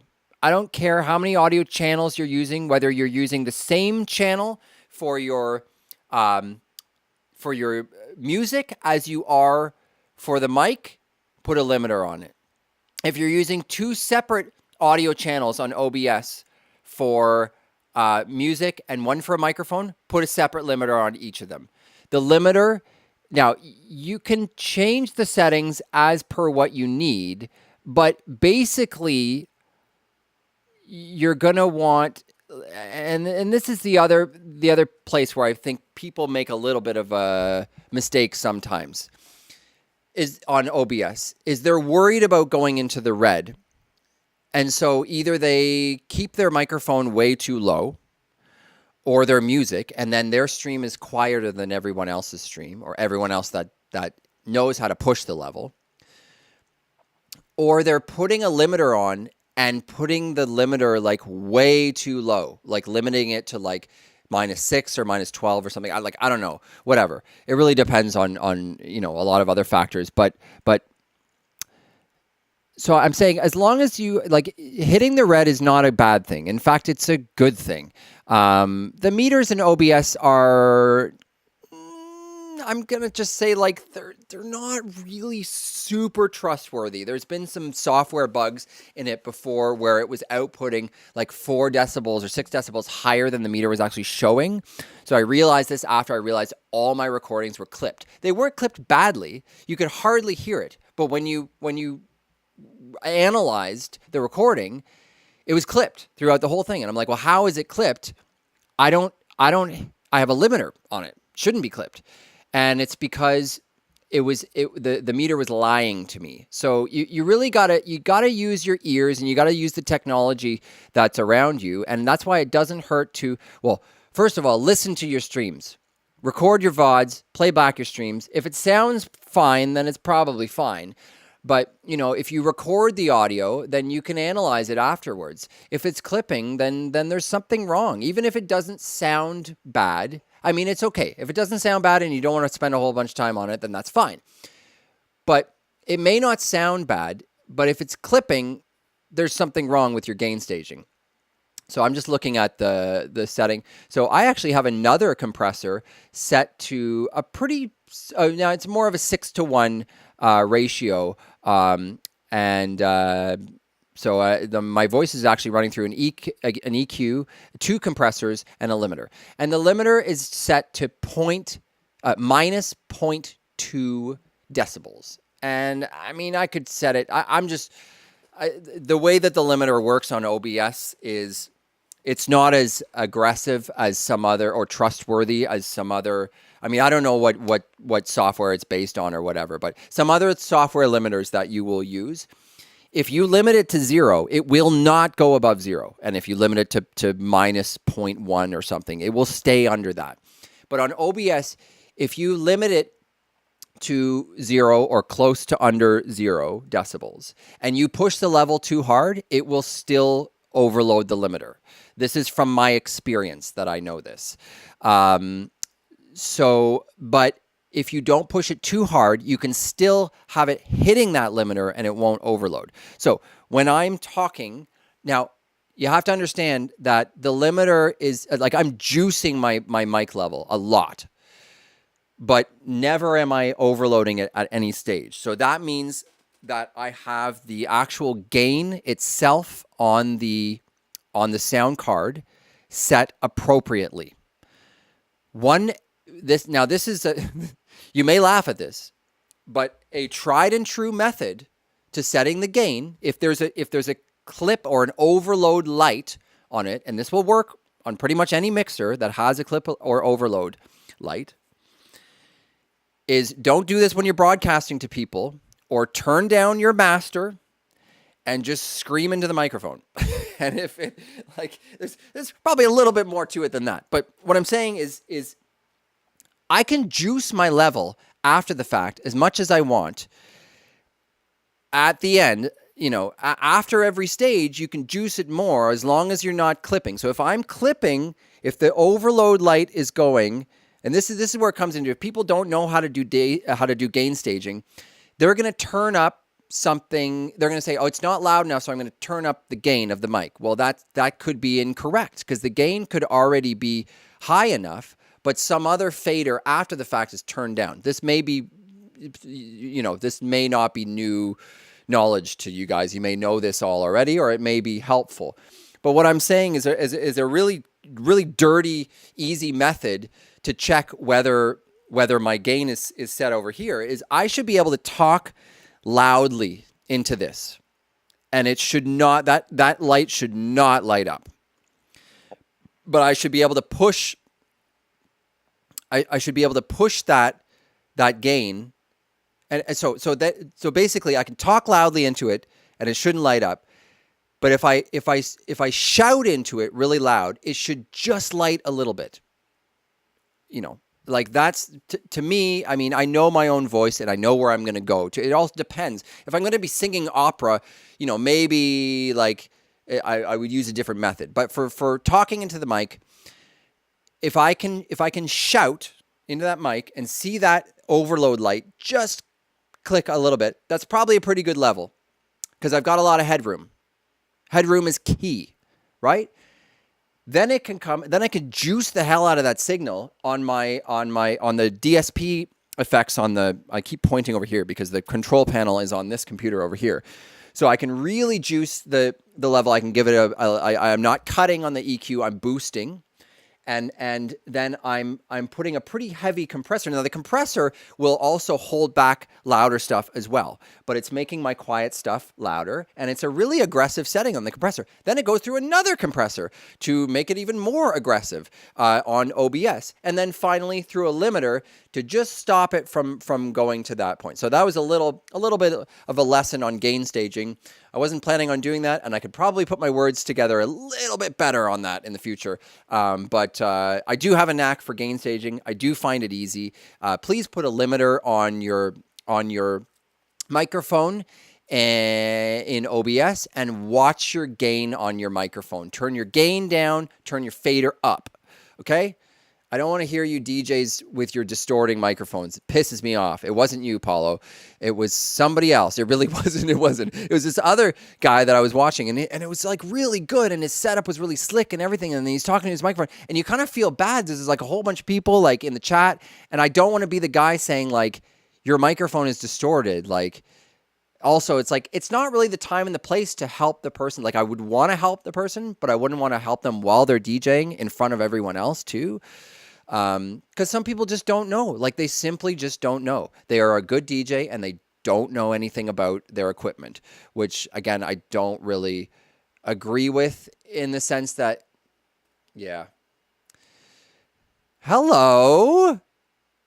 Dun, dun, dun. The Minion has joined us. His name is Kraken Not Stirred. And I am going to do one of these. So, Kraken, it's the return of the podcast tonight. Did you know that?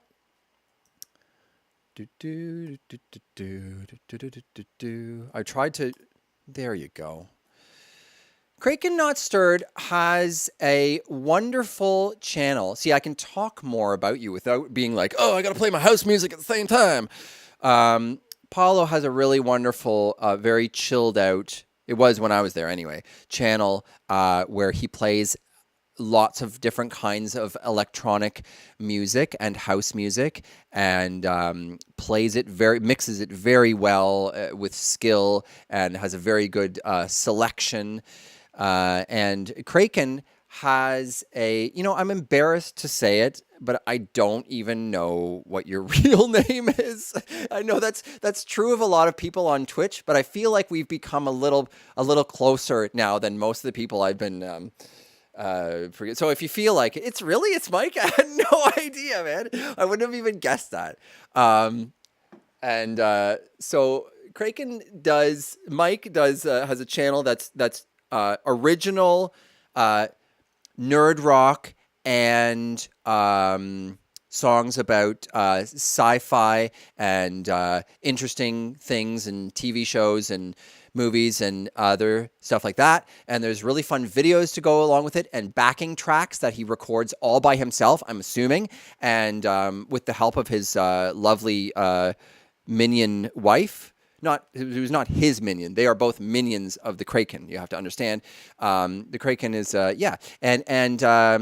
he does all these backing tracks, and he plays live the guitar, and sometimes synthesized guitar, and sings. brilliantly, and he has like 75 songs, and people come and request songs. I only know that because I looked at your playlist and I think there was 75 things on there, and I was like, I can't even look at all these. But yeah, he streams on Saturdays and other days. Do you do 3 days a week or what? I feel like you do 3 days a week, but it could be more or less than that. So yeah, everybody check out Kraken Not Stirred. It's a really original channel. I know you told me that there are other people that do what you do, but you still have a really unique channel, and you are super talented. And I am proud to be affiliated with you at any way. Wednesday afternoons. And alternating Fridays and Saturdays. Interesting. You know that I used to alternate Fridays and Saturdays? Do you know that? Every week. I used to do well, for a while I was doing one stream a week. I was doing Fridays and then Saturdays. It didn't work out very well because people would forget what day I was on. So now right now I'm sticking to 3 days a week. Tuesdays, Thursdays. Here, let's see that on here. Oh, it'll come. Tuesdays, Thursdays, and Saturdays at 9 p.m. in the Vinyl Garage. We got all kinds of shit, and I'm just going to go back to this camera right now. Excellent. Everybody follow everybody. And yeah. So you guys got the shout outs.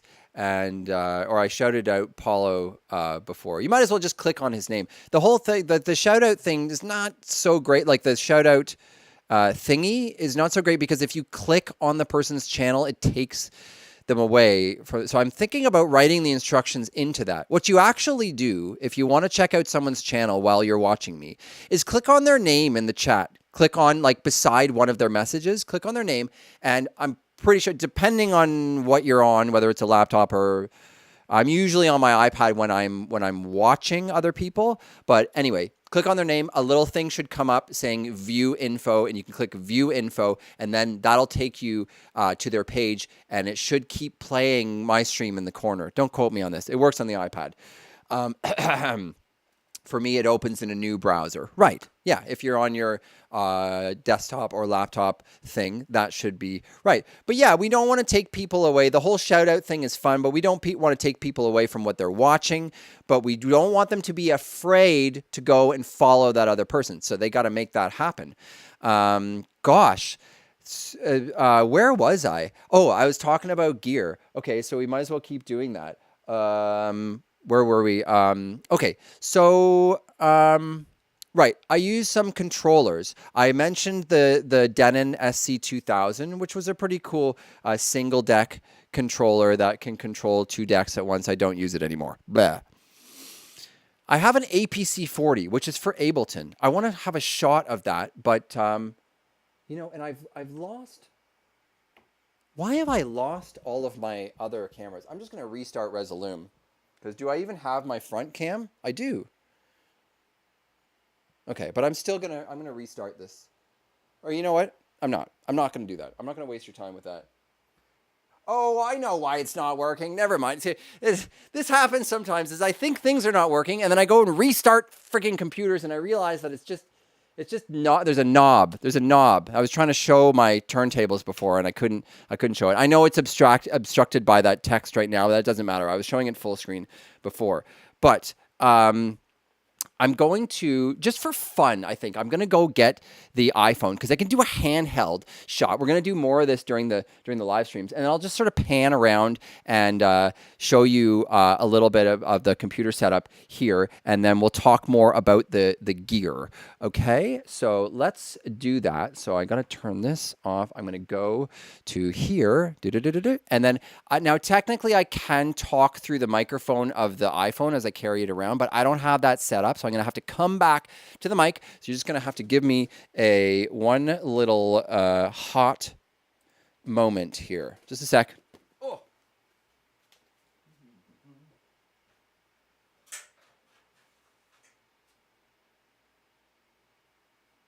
Yeah.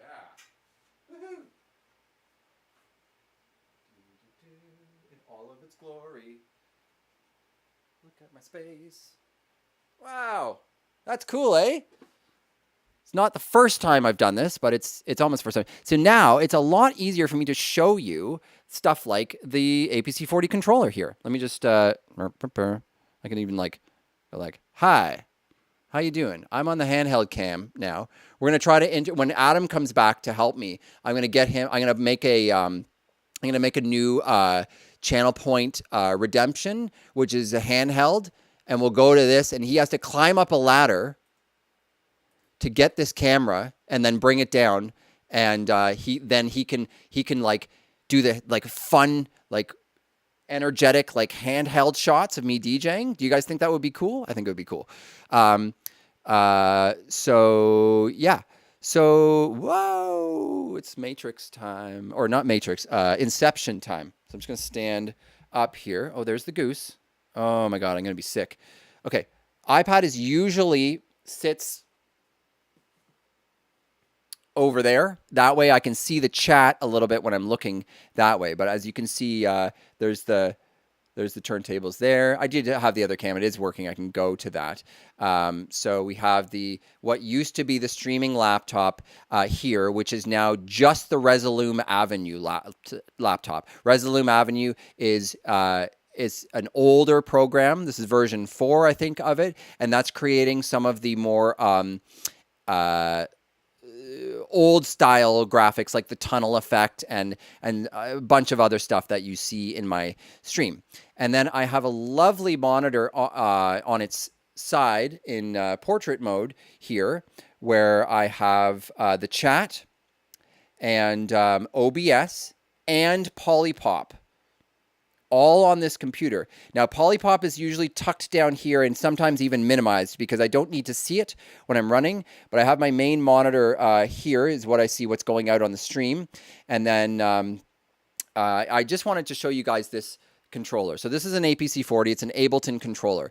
And as you can see, it has a lot of visual feedback. This is really key for controlling a program like Resolume Avenue because there's a lot of parameters to control to make to bring up different cameras and to put effects on them and bring up my spinning name and make it change colors and put effects on that.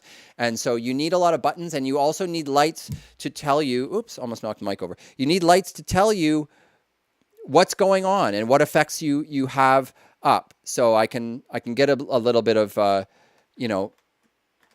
visual feedback from a lot of these lights. You can change a parameter and you can see what it's set at. So I am not using this controller for Ableton. It just sends out a generic MIDI messages, which I am using to control Resolume Avenue. I am also using it to switch scenes on POLYPOP, which I'm going to show a little bit more of that. I have put POLYPOP temporarily on the big screen. Wow, and that looks really crazy.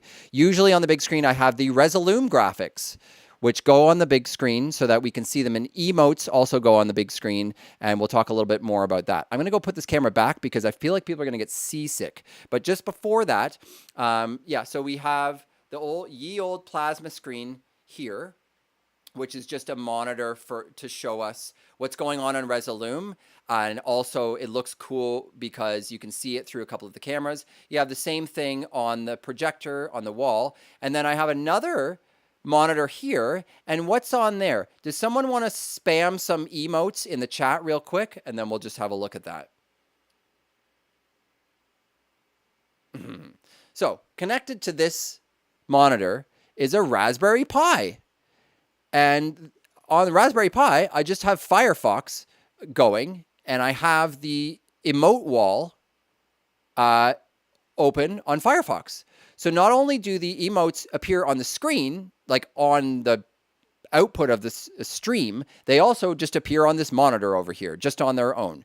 They also appear separately on this screen and on the wall from the projector. And the fun part about that is here. I'm just going to go back to this so that nobody gets seasick. So the fun part about that, I could do both at the same time. Yay, is what I really didn't realize until I got it going is that it actually generates the emotes differently for each browser source that you have. So I have a browser source for a separate browser source that you guys don't see for my the plasma screen and the projector wall, which is basically showing what's on Resolume, but superimposed over that with OBS, it's all very complicated, is is another copy of the browser source for the emotes. So the emotes will show up, but they all go in different directions than the ones that you see on actually on the screen. And also the ones on the little screen over there also go in different directions. I didn't know this until I tried it out. And I'm like, awesome. I'm not getting like 3 different copies of the same emotes. I'm getting 3 entirely different like emotes going all over the place. So it's really cool from certain camera angles. Like obviously from here, you can see, now you won't see the emotes right now on the wall because I have my POLYPOP application screen on there because I'm going to be showing that on the actual stream in a minute. So I didn't want to fool around with trying to get it there when the time came. So when I'm finished doing that, I will take that away. And when I start playing music later, we can see, which actually probably won't be too long from now. I'm managing to stretch this out as long as I wanted to, so that maybe we can get down with some drum and bass and right into MF Mama later on. But yeah, when I take that off the screen, you will see the emotes all over the wall and shit. Okay, so I'm just gonna go put this camera back up on its thing. We can watch me doing that. Like, oh, how about we watch from this camera? No. Yeah.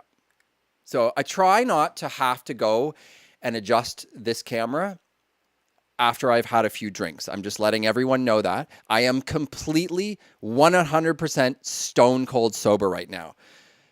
I'm not saying I am every time I go up that ladder, but usually you guys don't see me go on the ladder if I have a technical problem with the phone, which I have not recently. If I'm hammered, I won't go on the ladder no matter what the problem with the phone is. So I'm just letting everybody know I'm not a stupid idiot, but I'm totally sober and I'm going to go climb the ladder right now. Sober streaming? Who would have thunk it? Low battery? Uh-oh. It'd be funny if this was the day that I fell off the ladder, too. That would be hilarious. He was so sober, he fell off the ladder.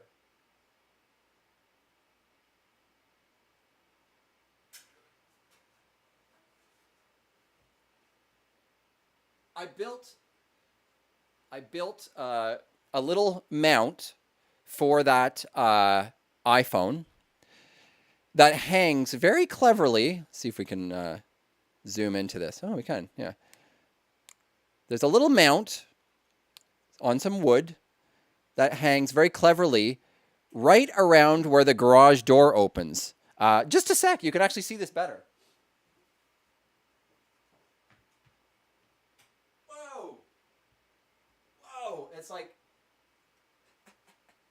so the garage door. So whenever I do that, at the end of my stream, I turn on the lights. It's like that moment at the rave where they're still playing the last tracks and they're trying to get everybody to get out of there, and they turn on the big lights in the warehouse, and everyone's like, "Oh God, no!" So this is what the room looks like with the lights on. Oops, where are we going with this? Again, seasickness. The ugly lights, yes. The lights that help me to see where my records actually are. So yeah, so I built this like cool mount, and it just fits snugly around, like the garage door will open on its track, and it just misses the top of that iPhone by about a quarter of an inch. It's brilliant. So I'm gonna go turn the lights back off now so that we can all chill.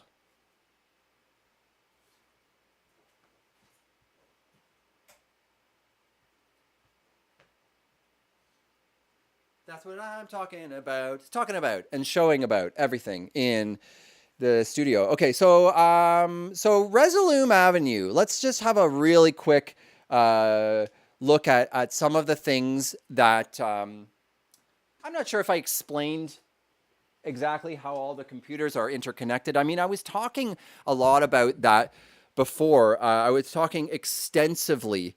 The neighbors. No. Well, I mean, this garage is really well built. I did not build it myself. It's new. So the house that I bought here is about 100 years old. The garage is about 5 years old, and it's pretty soundproof. However, I need to have the windows like open wide in the summertime because I've got so much gear going in here. I would pass out. The neighbors have not complained, and they are not close enough. I think I'd have to crank it up a little bit more. There's been a few nights where I've had it really loud, and then I looked at the clock. I'm like, oh shit, it's 2 o'clock in the morning, and I'm drunk, and it's like really loud. I'm like, maybe that's pushed it too far, but I haven't got a complaint yet. And I'm also pretty respectful. Like I try to keep, as it gets later, if the windows are open, I try to keep turning my monitors down a little bit. But like, they're being nice. Yeah. Well, I've got some pretty cool neighbors around here too. And we've only lived here for a year, so they had other people in this house for a long time that they knew, you know. So we're the new ones, and I don't want to piss anyone else off. But I have to say the first night. Oh, that's another video that I want to show is the first stream that I did from the garage. You wouldn't believe what this setup looked like when I started. And I was saying earlier that I was going to one day show the first live stream that I ever did from my old place, which is an interesting contrast to what we have today. In terms of technology, camera angles. Is this thing focusing okay? It looks really out of focus. Get in focus. It's probably just the lighting. But yeah, I think the first time I hooked up my monitors in here, or the first couple streams I did anyway, I turned it up really loud and like closed all the doors and windows, and then went outside and went around the back of the garage, which is here, where my speakers are closest to, and just listened, because the neighbor's house is like fairly close. It's not really that close. I mean, their yard is there, so. And I just listened, and I had it cranked up so loud in here, and I listened, and yeah, I could hear the bass just outside the garage, but it wasn't really that loud. And I bet if you walked, 10 or 20 feet away from it, you wouldn't hear it. So I am extremely lucky. I hear other DJs all the time. Well, many times have I heard other DJs on Twitch saying like, I got to turn it down because my neighbors now and blah, blah, blah. Sorry, I'm just checking my settings on my chair here. And I'm a lucky guy. I was lucky in our old place, although we did have a lot of other neighbors, but we had more problems with their noise bothering us than my noise. You see, I would stream at a reasonable time, because at my old place, especially, like I couldn't stream as late at night as I did here. Well, I would just go complete headphones. I would just go headphones mode, because our bedroom was right above my studio at our old place. So, I mean, I can't keep Natasha up playing house music indefinitely. That's just not going to happen. So, but now I can go as late as I want. It's pretty amazing. I am a lucky man. Yeah, I lived, yeah, I mean, I lived at Waverly and Kingston Road. Anyway, and I also lived at Main and Danforth in the apartment buildings there before that. Toronto. I'm a Toronto boy. So,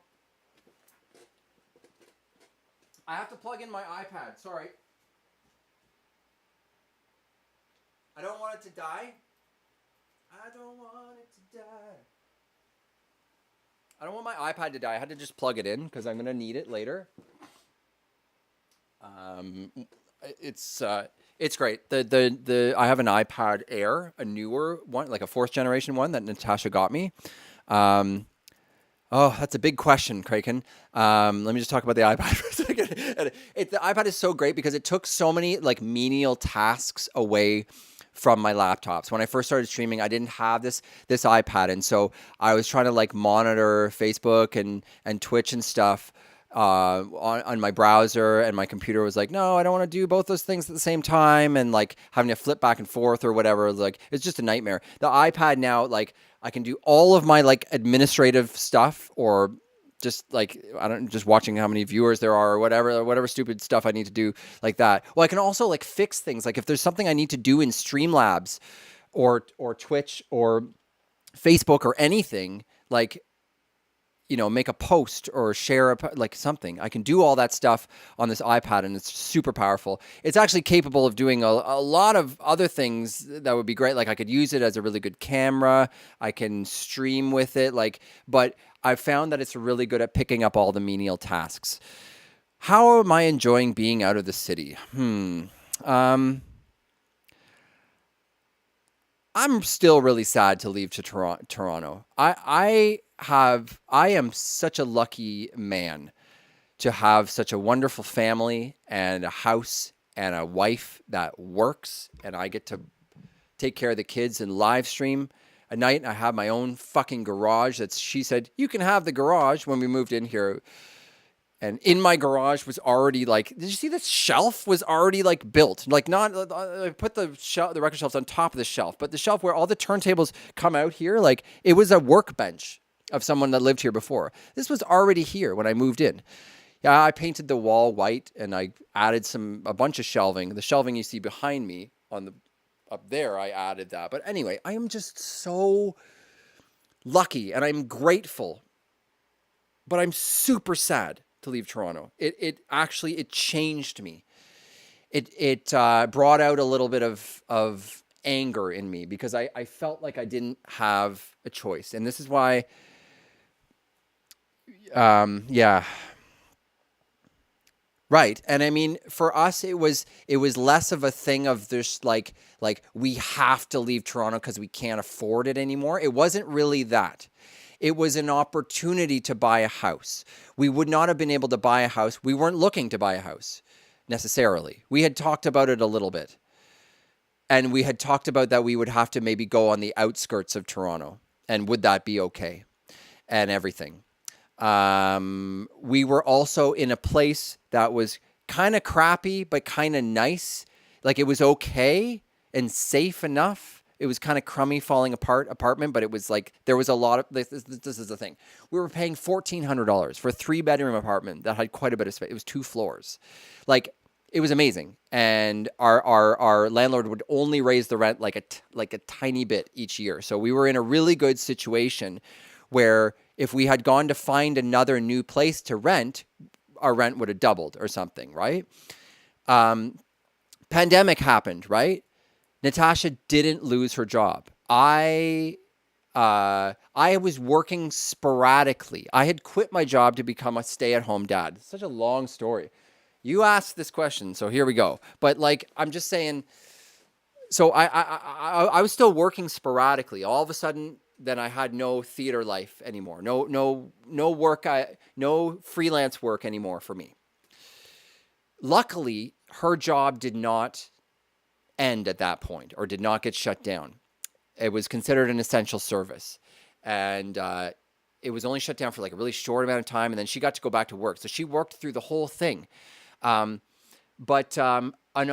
Basically what happened is an opportunity came along for her to become a manager, like a district manager, to get a huge raise. But she would have to, but the stores were Belleville and Kingston and Peterborough, I think. And so we just figured out we could move to Belleville. My dad lives near here. He actually was born here, I think. And my grandfather, who actually just passed away very recently, who lives in Australia, incidentally. Our family has a bit of history in Belleville. So we figured out that we could move to Belleville and we could afford to buy a house because she was getting a huge raise. And we were also getting help on the down payment by my family. So it was kind of a team effort. My family was willing to help. She had the good job coming up. So we did it and we found an amazing house. It was very nerve-wracking because the first house we found that we could afford, we put a bid in on it and it was gone. And then it happened again. And we're like, we're never going to play. And I mean, this happens to everyone trying to buy a house. I would imagine, especially in Toronto. Like, But you go to a place where you're like, oh, you're gonna find an affordable house, yeah. But the problem is that everyone else is looking, and there are people looking that have way more money than we do. We had a very specific, even though we were so lucky, we were getting help from my parents and my grandparents and everything. We still, had a specific budget that we needed to stay within. So other people would come along and just offer way more money, on these other houses, and then it's like we're done. And we found this one. And we jumped on it right away and we got it. We got it. And it's an amazing house. And so I'm so goddamn lucky. And so all of that, and the fact that my kids, it was hard for me to leave Toronto. It was also hard for my son because he had just started making friends in the neighborhood. And this was a neighborhood that basically I grew up with and I grew up adjacent to. So it felt like home to me. And he had to leave all his little friends that he made in kindergarten. And then grade 1 got canceled. Or was it kindergarten that got... it's hard for me to remember. But he did a whole year of virtual online school, before we left. So, but he had all these friends that went to his school in kindergarten that lived in the neighborhood. And he had to leave all his friends and make new friends. That's hard to do. I gotta admit, it was probably harder for me because kids kind of forget stuff fast and they move along. And now he's already been he went right, so it would have been right. He did junior kindergarten and then senior kindergarten. He got canceled. I don't remember the timeline precisely. Sorry, but he's done a whole year of grade 1 now here, and he's made all new friends. So things are really good for the kids. They're going to school. They're making friends in the neighborhood. Belleville is a lovely city. It does have a lot of problems with addiction and homelessness right now, which is crazy. You wouldn't expect that, but everywhere has that problem right now. And I think that Toronto is, if I were to see some of the problems of that type of stuff in Toronto right now, I would be blown away by how severe it's become since before then, because that's what I've heard. And it is like that here too. It's kind of bad like that, but it's great too. It's a beautiful place.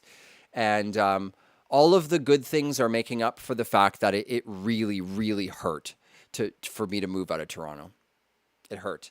And I was talking about this with my son actually the other day, having a very candid talk about how Daddy's been a little bit more angry and stuff, and I may have, they may have experienced some of that, and I'm sorry. I told him I was sorry for it, and I was trying to do better, and I know that I haven't been as patient, and I've been more angry about stuff ever since just before we moved, since we knew we were moving, because I just, it affected me deeply.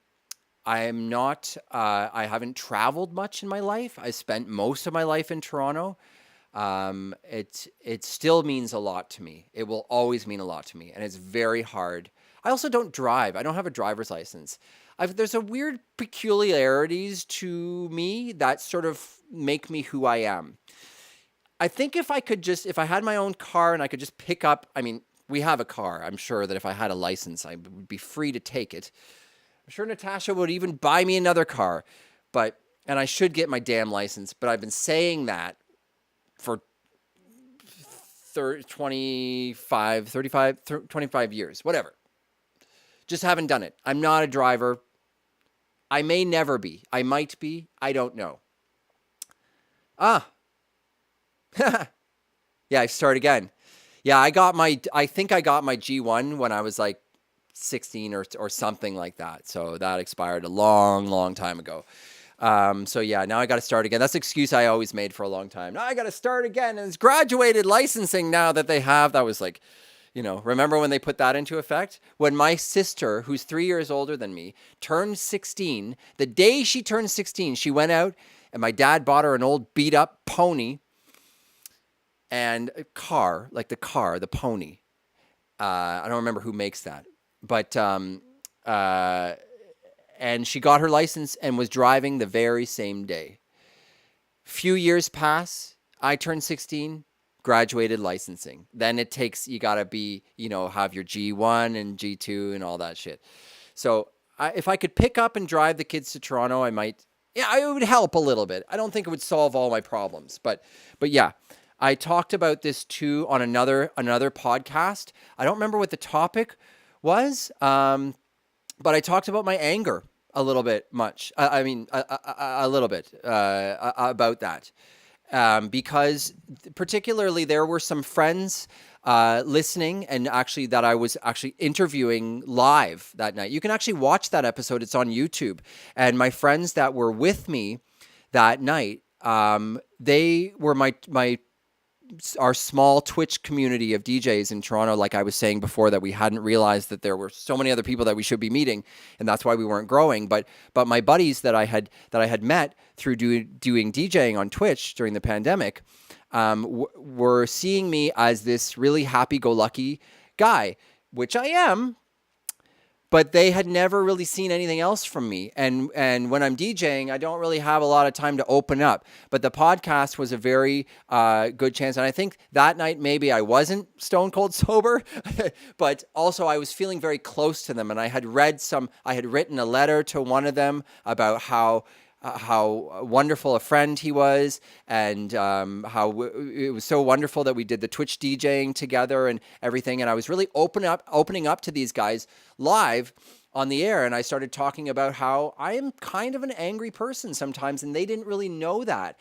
And I'm also a person that can talk about my feelings, that I can talk about a lot of stuff, which is why I think doing this type of program is good for me and is good for everyone probably. And I want to get better at it, and I want to do more podcasts.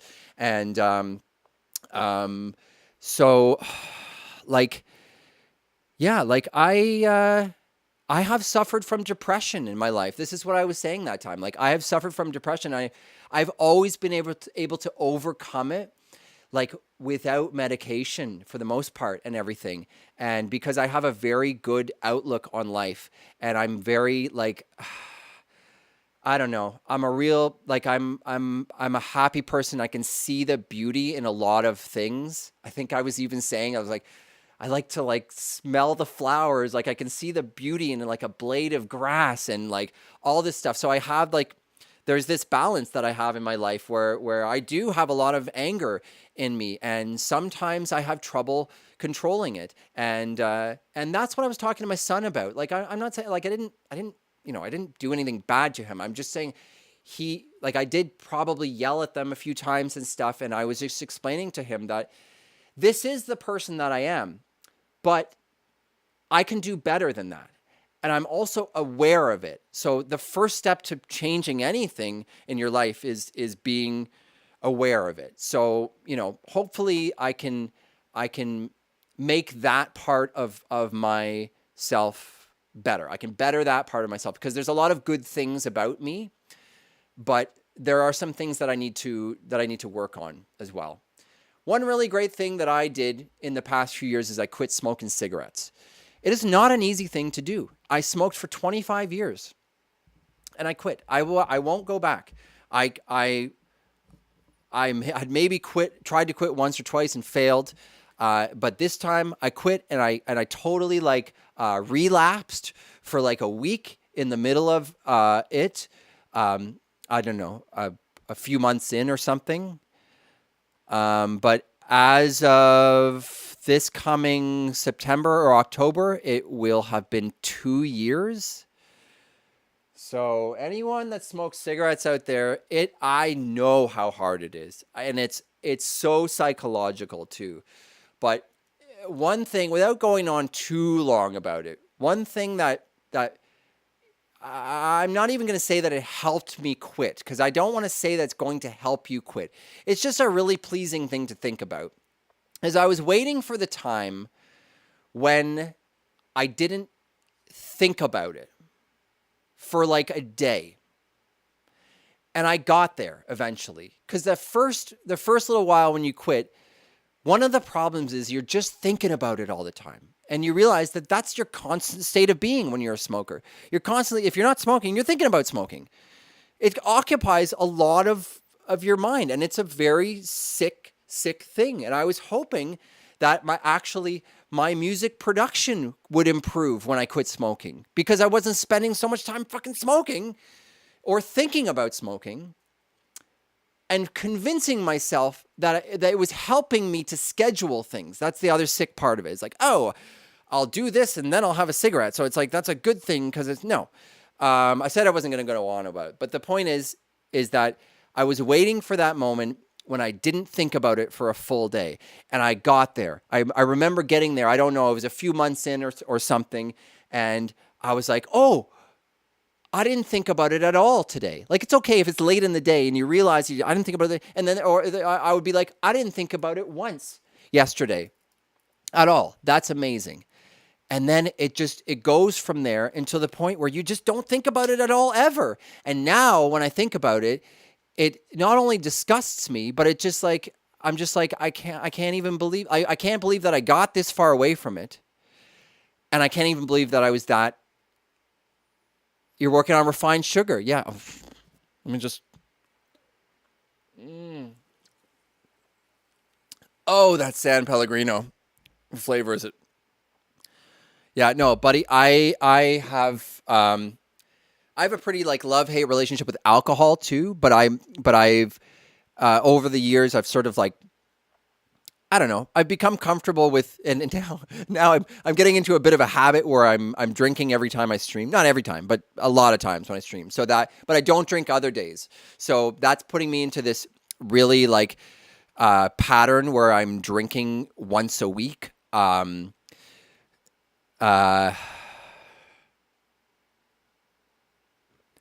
Rush put out a beer. I thought that said beer. Rush put out a beer. Really? Yeah.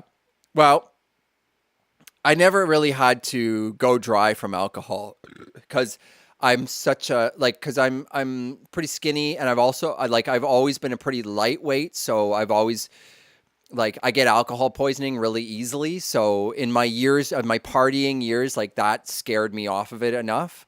It really affects. I realized that it makes me severely depressed when I have a hangover. I'm depressed for like a week.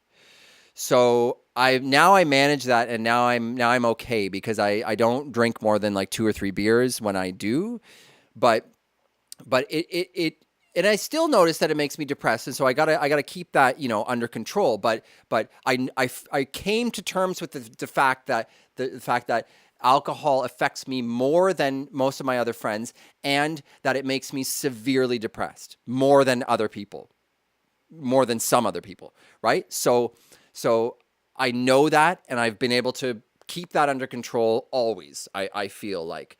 But the sugar thing, yeah, like I have way too much sugar, and sometimes I wonder whether it's like, I don't think I have any problems because of it, but yeah. See, I've never had a problem with weight. But because I'm so skinny, when I get a beer belly, sometimes it's like really obvious. It sticks out because I'm so skinny. But I'm not going to complain about my weight to anyone because that's not a problem, and I'll never have that as a problem. I could be more fit, maybe. And alcohol doesn't help with that. But sugar, yeah, like I sometimes consume way too much sugar, and so does Natasha. And she was advised to slow down on the sugar for some reason. I don't think it was anything too serious, but I've seen her have a real struggle doing that. She keeps saying she's going to cut out sugar, and then she's right there. She's buying these things and sucking them back, and I'm not trying to diss my wife or nothing, but I'm just saying, like, I haven't even tried that, so I'm sure it's pretty hard. I had a similar talk with my friend Brian, who was my guest host on this podcast when we were starting out, about, because he's still smoking the cigarettes. I asked him, and then he was like, but if I quit the cigarettes, I have to have my sugar. I'm like, you have your sugar, buddy, but try to quit the cigarettes because they're really fucking nasty. And I have crutches, and my knees are hurting sitting in this chair. I'm okay. Now I'm starting to do the like Jiminy Glick at this point. So, Craig cannot start That's an interesting name.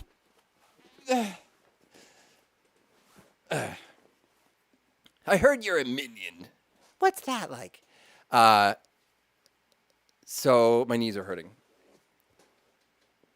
But right, so I substitute pot for cigarettes, which I used to try and do to quit cigarettes, but then I was like too stoned all the time. But I think now I'm kind of, I don't know. I'm in a place in my life where I'm kind of used to being stoned all the time. I didn't smoke today because it's podcast day. Otherwise, I would be way more like. If you think I'm like spaced out now, this is nothing. I'm sober.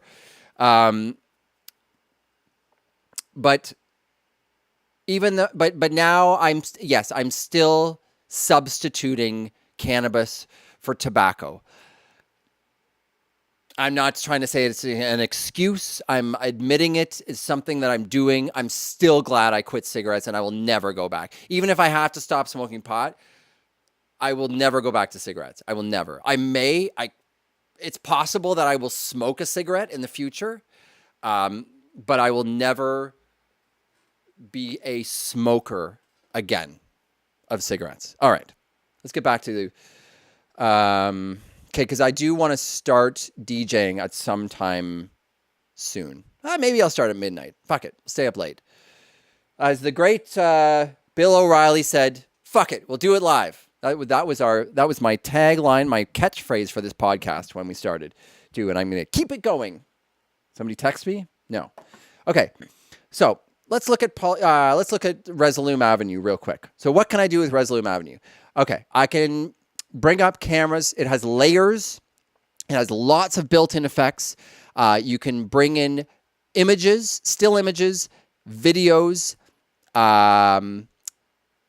and webcams and video sources.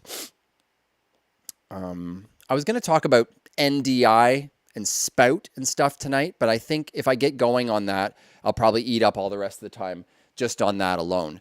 So why don't we have a little demonstration of Resolume, and then we'll look at POLYPOP real quick, and then we're going to play some drum and bass. I can't show you the app screen of Resolume. I tried to before, but the computer said no. So I'll just go to my, just go straight. So I have, it's so complicated. I don't even know how to explain. But this is a straight feed from the other computer, basically, right now, except for my chat on the screen, my follower goal, and my talking about itinerary. This is just a straight feed. Now, I used to do this with HDMI, but now it's done over the network. And I actually had to upgrade my local router here to a gigabit router, which, again, I didn't spend any money on. I went to the thrift store and I bought a gigabit router for $3, and I went to the dollar store and bought some Cat 5e cables for it for like $1 each.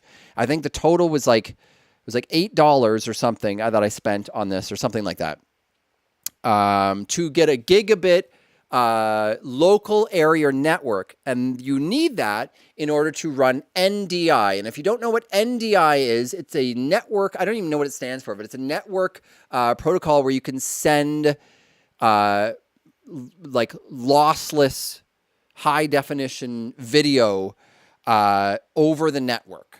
So I'm sending the video from one computer to the other. So what do we have on here? We have front cam. We have backyard bunny cam. No bunnies. We have top cam. The effects are on. I'm just going to turn some of them off. We have top cam. That's a really cheap camera that I bought for $2. It's probably about a $30 webcam. It does not agree well with the MacBooks, and there's a pretty big delay on this camera. Unfortunately, there is a delay on this one compared to the other ones. I'm looking into replacing it with something else in the future because I don't like that. Now, I used to be able to compensate for that delay, but because of how much this setup has changed, I cannot do that anymore, and I'm not going to bother explaining why because it's really long and boring.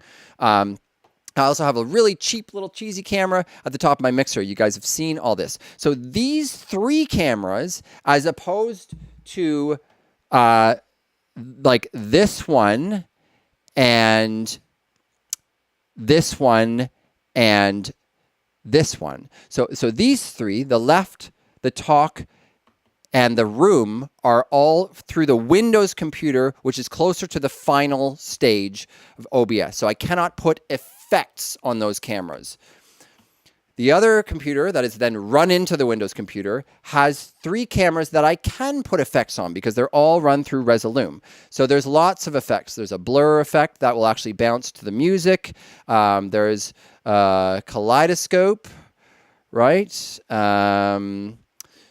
There's the goo, which I love the goo. I'll show you that in a minute. There's, so we'll just switch to the top camera. So the goo is super fun. So this is what the goo looks like. Let me just make sure I'm on the right thing here. And I'm using my APC-40. I would not be able to do these effects this quickly or at all without the APC-40. Lots of buttons and knobs are involved. Lots of MIDI programming that's taken me hours and hours and hours to do. The goo will break up the screen. Now I can even change to the other camera while I'm in the goo. I could have done that a little bit more, gently, but whatever. And then when we come back from the goo, we'll just speed this up a little bit. It puts itself back together, and it's like, whoa, there I am. So those 3 cameras can all benefit from those effects. Here, we'll just go back to this camera for a minute. And I've got edge blending, which is really cool. And I've got some, you can reverse RGB there, and you can colorize. I can do this to any of those 3 cameras, and I can set it to cycle the color. Okay, so there's more, lots more actually. So then I tried to not use too many layers on Resolume here. I could have all those cameras on a different layer, but my computer would not be able to handle that. Plus, it gives you too many variables and too many things to do. The less options I have, the better sometimes. So if all of those cameras were on a different layer, then I could layer them all on top of each other, and the possibilities would just be endless. And the possibilities are already endless. So basically, with the cameras, I'm working with 2 layers. On the main layer, I have my front cam because that's a very important camera, and sometimes I just like to have it without the effects and everything. So on this camera is on its own layer, and I cannot put effects on that layer. Also on that layer is the bunny cam. So it's one or the other on that layer. On the layer above that, I have the other cameras. The other 2 cameras and another copy of this front camera that you're seeing now. So if I want to put effects on this front camera, I can bring it up on the other layer, and then I can put the effects on it. And the tunnel looks really cool on that one. That's the slipstream. That's what we call the slipstream. You can command the slipstream in the chat. And so on the other, so that means that over top of the bunny cam or the front cam, I can run these other cams like this one. And I'm removing the black essentially from it so that it looks really cool. So I can have my turntables, which are cropped in that one, and I'm removing the black. So anything that's black, you're going to see through. So if I put a record on, like you can see, if I put a record on here, you can essentially see through the record, and you can see me, hi, through the record. So that's pretty awesome. So that's the one layer on top of the other one. And then I just added the front cam to that layer so that I could put effects on it too. So what's really neat about that is not only can you superimpose these other cameras over the front cam, but you can also superimpose all of this Resolume business over the other 3 cameras in POLYPOP. Let me just demonstrate in case you don't understand. So if I fade out the front cam, which I have to do, otherwise it will also try to be over top of that. And then I go back to showing what's on POLYPOP, essentially. Go back to my talking cam. I can still, I just had to press another button here. Come on now. Oh, where is it? Come on. No. Oh, there it is. Never mind. I was in the wrong scene. Okay, so I can now see, I can superimpose my decks or my mixer over top of any of these other scenes. So I can be in this scene and superimpose that over top. Now, it looks really groovy when you're putting effects on those other things, and then so I can have the left cam with that. So you can come up with some really amazing combinations of stuff, especially when you start messing with the effects. So to add to that, I'm just going to go back to Resolume for a second and just back to my front cam because it's a little bit easier for everyone to understand. So we're just looking at Resolume now, not POLYPOP. Oh, but the brilliant part is POLYPOP's 3D stuff that's not the cameras. Everything else that's in POLYPOP that's not a camera is still going over top of Resolume. So this was all because of this amazing Windows computer that we were able to do this. And I say we because Adam gave me the computer and then he's helped me to design some of these things, even though I've done most of it by myself. I'm going to turn the gravity back off here. Just give me a sec here because the stuff is landing on the grav off. Okay. And the stuff should start floating again. So all of this stuff is from POLYPOP, all of the stuff you see flying around the screen. And it is because Resolume's output is being captured into POLYPOP. It doesn't even matter if that is alpha channel or not in this case with this camera. It doesn't even matter if it's alpha channel, but it is. It is carrying the alpha channel as well over the NDI. But in this case, if I'm just looking at my front cam, it doesn't really matter if it's alpha channel or not. I'm inputting a full screen camera to POLYPOP from Resolume, and then I'm able to throw the graphics, the 3D graphics on top of it. Okay? That was a little extra thing that I was going to talk about. But going back to Resolume for a minute. Now you can do tons of stuff with Resolume. Like I was talking about, I can put the tunnel effect on the cameras, right? Let's try that here. Tunnel effect on the cameras. I can also put the tunnel effect. I've got a few still images. So I've got my stars here somewhere. Instead of, and I'm planning on making it that if we go full slipstream, it's like he's gone plaid and something like that. So I'm working on something that where we go plaid, like from Spaceballs. But that's just in the works right now. So you can have stars and then you can get rid of that. So I can do the tunnel with the star. That's just a still image, by the way. That's just this. And then it's just got the tunnel effect on it. But then, yeah, I can go back. I know ludicrous speed. I'm going to have a whole thing where it's going to be light speed, ludicrous speed. And then they've gone plaid. So it's my idea, but whatever. And so, then you can go back to, you can run the scenes in POLYPOP again if you want to, and superimpose these stars over one of the other cameras. I'm just going to go back to Resolume for a minute, and I'm just going to turn off these stars. And basically the only other thing I have programmed in Resolume is my name here. So here it is, and I can have it. These are all pre-programmed movements that are activated with a button on the APC40. So this is where it gets really important that it's sending the alpha channel as well. Although what I was just showing you with superimposing some of those cameras over POLYPOP, that's also really important. But especially with this, I'm just going to try no effects. So first of all, I can change the color. I can take the color away, and I've got a few, I can have it come in like this. That works really well with a couple of my different camera angles, especially the front cam, as you can see, because it says Angus James Live, except the camera's a little bit off its focus point right now. And I can have it come in like this. I can have it go away like that.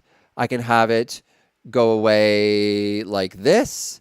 and I can have it go away like this, which is really cool. And I can also have it go away like this, which is everybody's favorite. It's also kind of like a stinger transition a bit because I can change scenes while that's like flying forward, and it's just amazing. Like when you combine some of these effects together, it's super awesome. This program is really old, by the way. So where it becomes really important now, I'm not sure why that looks partially faded right now. It should not look like that, but I'm probably just missing something somewhere. It doesn't really matter.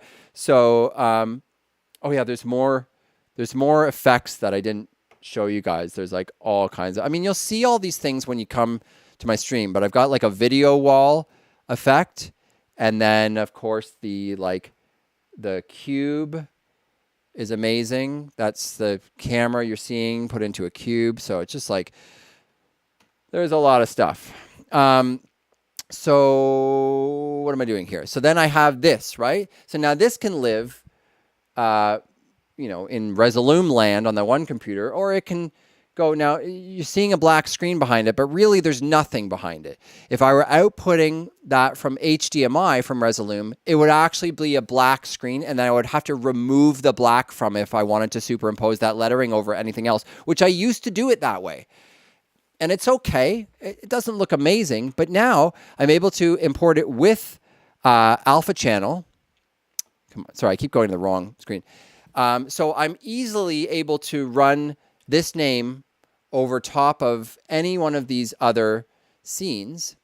But the best part, oh, you can see that right now. Okay, well, what I was talking about before, and now you can't see it exactly how it's supposed to be because I actually have the POLYPOP application window on this screen. But, oh, okay, and it's probably not going to work like I'm going to show you. But I can hide it. Okay, so basically, I can hide it from the output so you don't see it on the screen, but usually I can still see it here. I'm just not showing you that right now because I've changed this. But usually I can take it, I can either have it on these screens and in the foreground,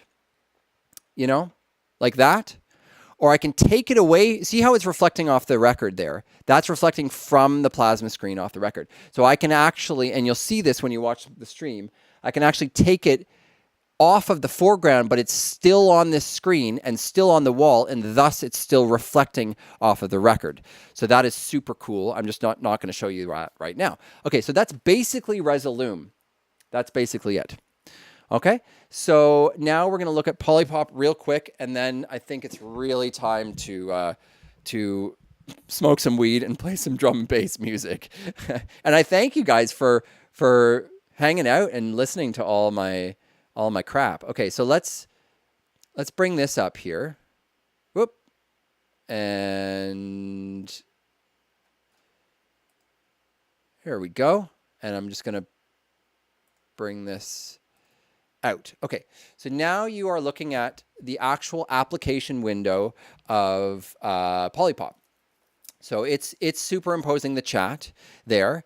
POLYPOP is really super cool. It's totally integrated with Twitch in that it basically uses Twitch alerts like chat alerts, and if you get a new follower and stuff like that, to make stuff happen on the screen. And you can program all that stuff yourself. There's preset things that you can get.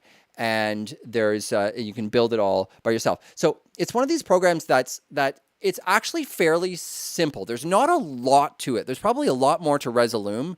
I've learned a few like digital audio workstations in my life, and like Ableton Live is a huge program. There's way more to learn about Ableton Live than something like this. But it is a strange program, and it's kind of hard to understand at first. So I thought I would just like poke around and just show you guys like how I feel like it, how I learned it, and what it's all about. So there's elements that you see on my screen here, okay. So basically, there's scenes that you make up here. Here, this scene is a blackout. This scene is the left camera that we were just looking at. Okay, so those are scenes, and the scene is right here. I'm assuming you can see my mouse pointer. Let me know if you can't. And I'm pretty sure you can, though. And so this is what's contained in the scene. This is what's contained in the global scene. So I've got a whole bunch of stuff that's in the global scene. So that stuff you will see over every one of these scenes, including the one that says blackout. But in blackout, there's nothing else, just the global stuff. So you see the chat, you'll see my gravity on and off sign, and you'll see any of this business that comes on the screen. And I suppose if someone like, you'd see emotes too, and you'd see follower alerts and stuff like that. So you have a global scene, and then you have your scenes that you built. And, the global scene and the scenes can all contain the same types of things. They all contain sources for video, like webcams and stuff, browser sources like the chat, etc. Text sources, that would be like this thing that says scene 4 on the top. It says scene 4 because my subs can change scenes and they need to know what scene they're on. And this gravity thing over here, that's also just plain text. And this on-off switch is simply a JPEG that there's one that says on, there's one that says off. Basically how this program works is basically like alerts. And so something is either triggered from a hotkey or from an alert. An alert is something from Twitch. So you can see here, it says a new follower.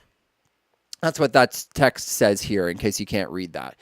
So here we have alerts. So you got subscriptions, bits, right? When people cheer bits. I can't even read. Oh, does that say raids? The text is really shitty on this plasma screen. It's very blurry. I never use it for anything like that, so I can't really read anything on it. So basically, you take these little sockets and you virtually wire them to other things. So let's just say that. Well, here's a simple example. If I wanted this webcam to be visible or invisible, I can just click this visible tab thingy over here. If I wanted, when someone sent me a chat message, I'll just use this as an example because there's nothing connected to it right now. Someone sent a chat message. So you grab that socket and you literally drag a wire over to this thing that says visible, and it'll ask you want it to set it to off, set it to on, or to toggle it on and off. I'm going to choose toggle on and off. So when someone sends a chat message, and I don't know if that's any message, I guess you could try it right now. When someone sends a chat message, it will turn that camera on or off. So I can test that by pressing this test button here, but I'm waiting for someone to send a chat message to see if that actually does anything. So, I mean, I know this is a very basic example of what this program does, but you can kind of already see, first of all, how you program things. This is exactly how you program it, because no one's going to send a chat message. So I'm just going to test it. So you press test as if someone sent a chat message, and it turns the camera off. I test it again, and it turns the camera on. Cool. I'm going to disconnect that now. So don't try and send the message anymore. I have on new follower, I have it to do a whole bunch of things. Now this looks kind of weird right here, but if you click on one of these things, it will show you. So this is my vinyl record, which is this guy here. Sorry, this vinyl record that I have a hotkey for on my controller. So a whole bunch of stuff happens if I get a new follower. One of those things is the vinyl record. So if I click on that, I can see that this, so if I go to my global scene and I go to my chat alerts, this is a 3D screen layer that I have created myself, and I've named chat alerts. Inside here, we have the flowers, we have the cans, the love hearts, and everything, music notes and everything. And we have the vinyl record right there. So you can see how that's highlighted and how the emit burst, because when I press that, it sends a record out. The emit burst socket is connected to this new follower socket. So that's basically what it is. So when I get a new follower, and I just programmed this one the other day, so it's a pretty good example, a whole bunch of stuff happens, not just one thing. It doesn't just toss that record out there. A whole bunch of stuff happens. So on new follower, it actually runs what's called an action sequence. So I'm going to open that action sequence. In that action sequence, whoa, there's more sockets. So the reason why there's an action sequence is because I wanted a whole bunch of stuff to happen, but I didn't want it to all happen at once. I wanted a series of things to happen. So the action sequence allows you to put wait times in.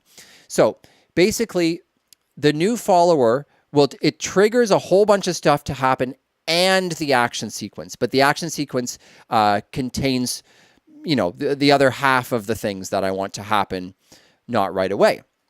So it triggers the action sequence. It waits for 3 seconds. That's what that one says. And then it emits this alert. And this alert is connected to several other things that brings up a text box, and it says the user's name and that they're following and something like that. And then it waits for half a second, and then it sets off another alert, which is connected to some of these other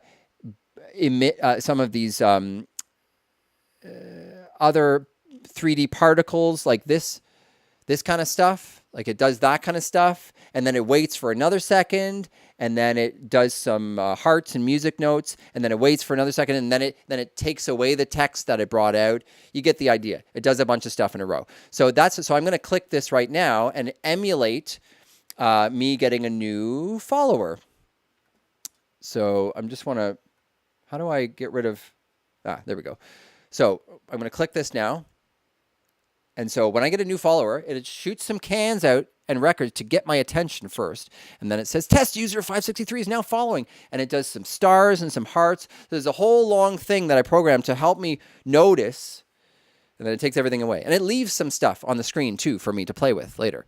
That's basically how that works. I could show you more, but the scenes, it's got a bunch of... I've got a bunch of webcams connected, a few different webcams, I think 3, just like the other computer has, and the NDI source from the other computer. So the NDI source, so I've got the 3 webcams here, and then the NDI source is basically the other 3 webcams run through Resolume with the other graphics and stuff on it. So each of those is assigned to a scene, or some of the scenes have more than one camera. You can see that this scene, scene 2 here, has the left cam and the room cam. So all of these scenes are just assigned to a simple bubble booth. Yeah, look at the bubbles happening. Bubble booth. I'm in the middle of doing a POLYPOP tutorial. I've actually been live for 3 hours doing a podcast, talking about stuff, talking a little bit about my life. I got a little introspective and a little bit personal. But basically, we had an itinerary of things that we were talking about today. And that was... it's hidden now, so I can't see it. Anyway, I'm just quickly doing this POLYPOP morning, busy at the bubble. Okay, I'm glad you're busy. And good morning. Yes, it's morning time in Australia. So let's all say good morning to Bubble Booth there. And let's just, for good measure, do this. Okay. And so we're just doing a little tutorial. So anyway, before we get back, and then we're gonna play. I'm gonna do a DJ set in a minute, Bubble Booth. So don't go away. I'm gonna do a DJ set, and then I'm gonna raid someone after that. And it's late here. It's midnight. POLYPOP Live. Each of these scenes is assigned to a button on... Ever thought about being a trainer? I am a trainer of things.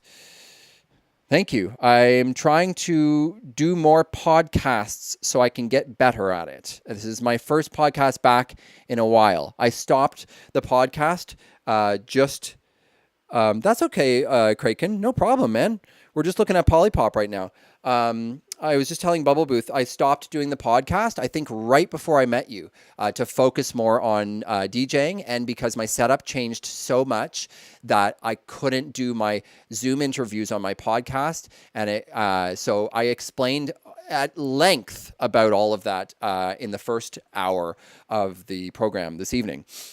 So basically, whoever's still with us, Paulo, if you're still here, you were listening to all of this POLYPOP stuff, and I was just finishing up sort of explaining that each one of these scenes is mapped to a button on my APC40 controller here. Thanks, Paulo. I'm glad you're still here. And also, each one of these scenes is also controllable by a chat message, just like anything in POLYPOP can be. So that was really freeing when we set that up. I started having a lot of fun with that right away, when people can go like, they can go like this. Oh, that didn't do anything because I wasn't my shit. They can do this. Oh my gosh, I can't spell. If I could spell, they could do that. And then that was one of the more simpler ones that I did. And now people can change scenes if they want to. And they can go like this. They can go scene 6. And then they can go spin if they want to. So there's a few things like that. Woo! Gets all crazy. It makes me very dizzy. And then you can have a list of all the commands right there. So I don't know. Yeah, basically POLYPOP is like you use these sockets and you connect an alert or a hotkey. The hotkeys work exactly the same way as the alerts do. You just assign a hotkey that can be a MIDI key, or it can be a keyboard key. And I've got a whole bunch of them here for us. And there's actually probably more chat alerts and then there are hotkeys. But anyway, you get the idea. I can do hotkeys, I can do chat alerts to change scenes and to activate all kinds of things. So this program is astounding. You can see at the bottom, you can actually live stream with it. I use OBS still. I run POLYPOP into OBS. It's really convenient because you can add another layer. Like my goal and stuff is not, the chat is generated in POLYPOP, but the follower goal and a couple of other things, it is done through OBS, and I use OBS to monitor Resolume so that I can see it on a separate screen and project it, even when it's not actually being broadcast, which is why you can see it reflecting off the record and going into the other camera without it actually being on the screen. So I explained a lot of that. It's really like, I'm glad I didn't smoke weed before this tutorial, because I don't even really think I did that great of a job anyway. So I did an okay job. I'm going to do this again. I've already done this twice before, but someday I'm going to do it again and actually plan it ahead of time. I really wanted to bring the podcast back, so I just put on my motivational hat and I was like, just do it. Just bring the podcast back. Just do it. Don't plan it. Don't do anything. So all I did was make sure that I could show my application window and I could screen share or display this. That's pretty much the only prep that I did. I took a few notes and stuff, and I did my stream titles and everything. And I did not really prepare this tutorial at all, but also POLYPOP is a pretty basic program. But I just I wish I had lots more viewers so that there could be people that could be like, oh, cool. Can you show me this like later another time? And like, I totally would. I would totally show anyone. And I would also encourage anyone to just play around with it. It's actually not a very complicated program, and it's it's Windows only. I'm sorry, Mac users. I found out about this program, and then I had to put it out of my mind because I didn't have a Windows computer at the time. I was just like, this looks so cool. Maybe they'll make a Mac port one day. I'll never have it. I'm very sad. And then when my buddy, Savvy Dog, brought the Windows computer, which is what the whole story was about tonight, I was like, holy crap, we can actually use this program. And it's fairly new. And it's open source, too. It's free. Whereas Resolume, I have to use a cracked version of it. So it's like crashing all the time and shit. Probably would crash anyway. So now I'm going to... I'm gonna play some drum and bass and just get crazy. I'm gonna roll a big joint, and we're gonna. Is there something I can play while I'm sort of putting? Maybe there's something I can play while I'm putting back together. Tell you what. Here's what we're gonna do. I'm gonna crack open.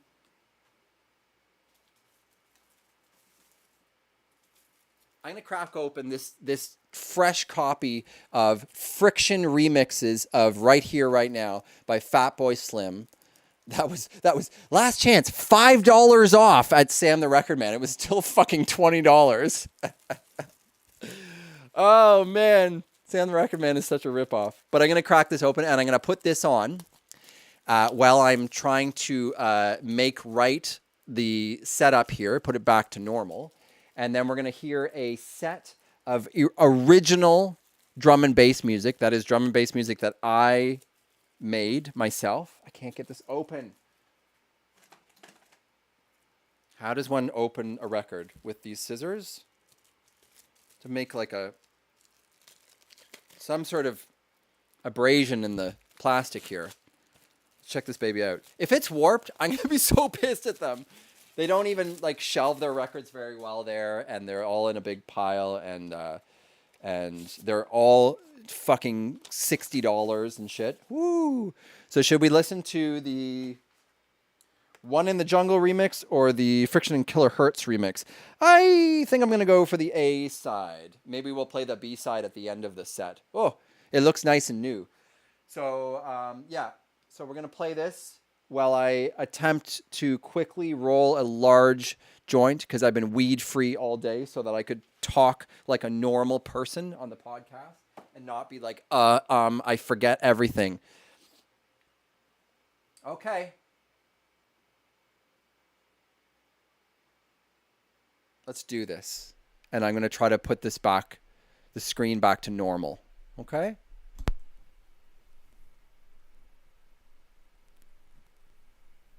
Bye, Kraken. Thanks, buddy.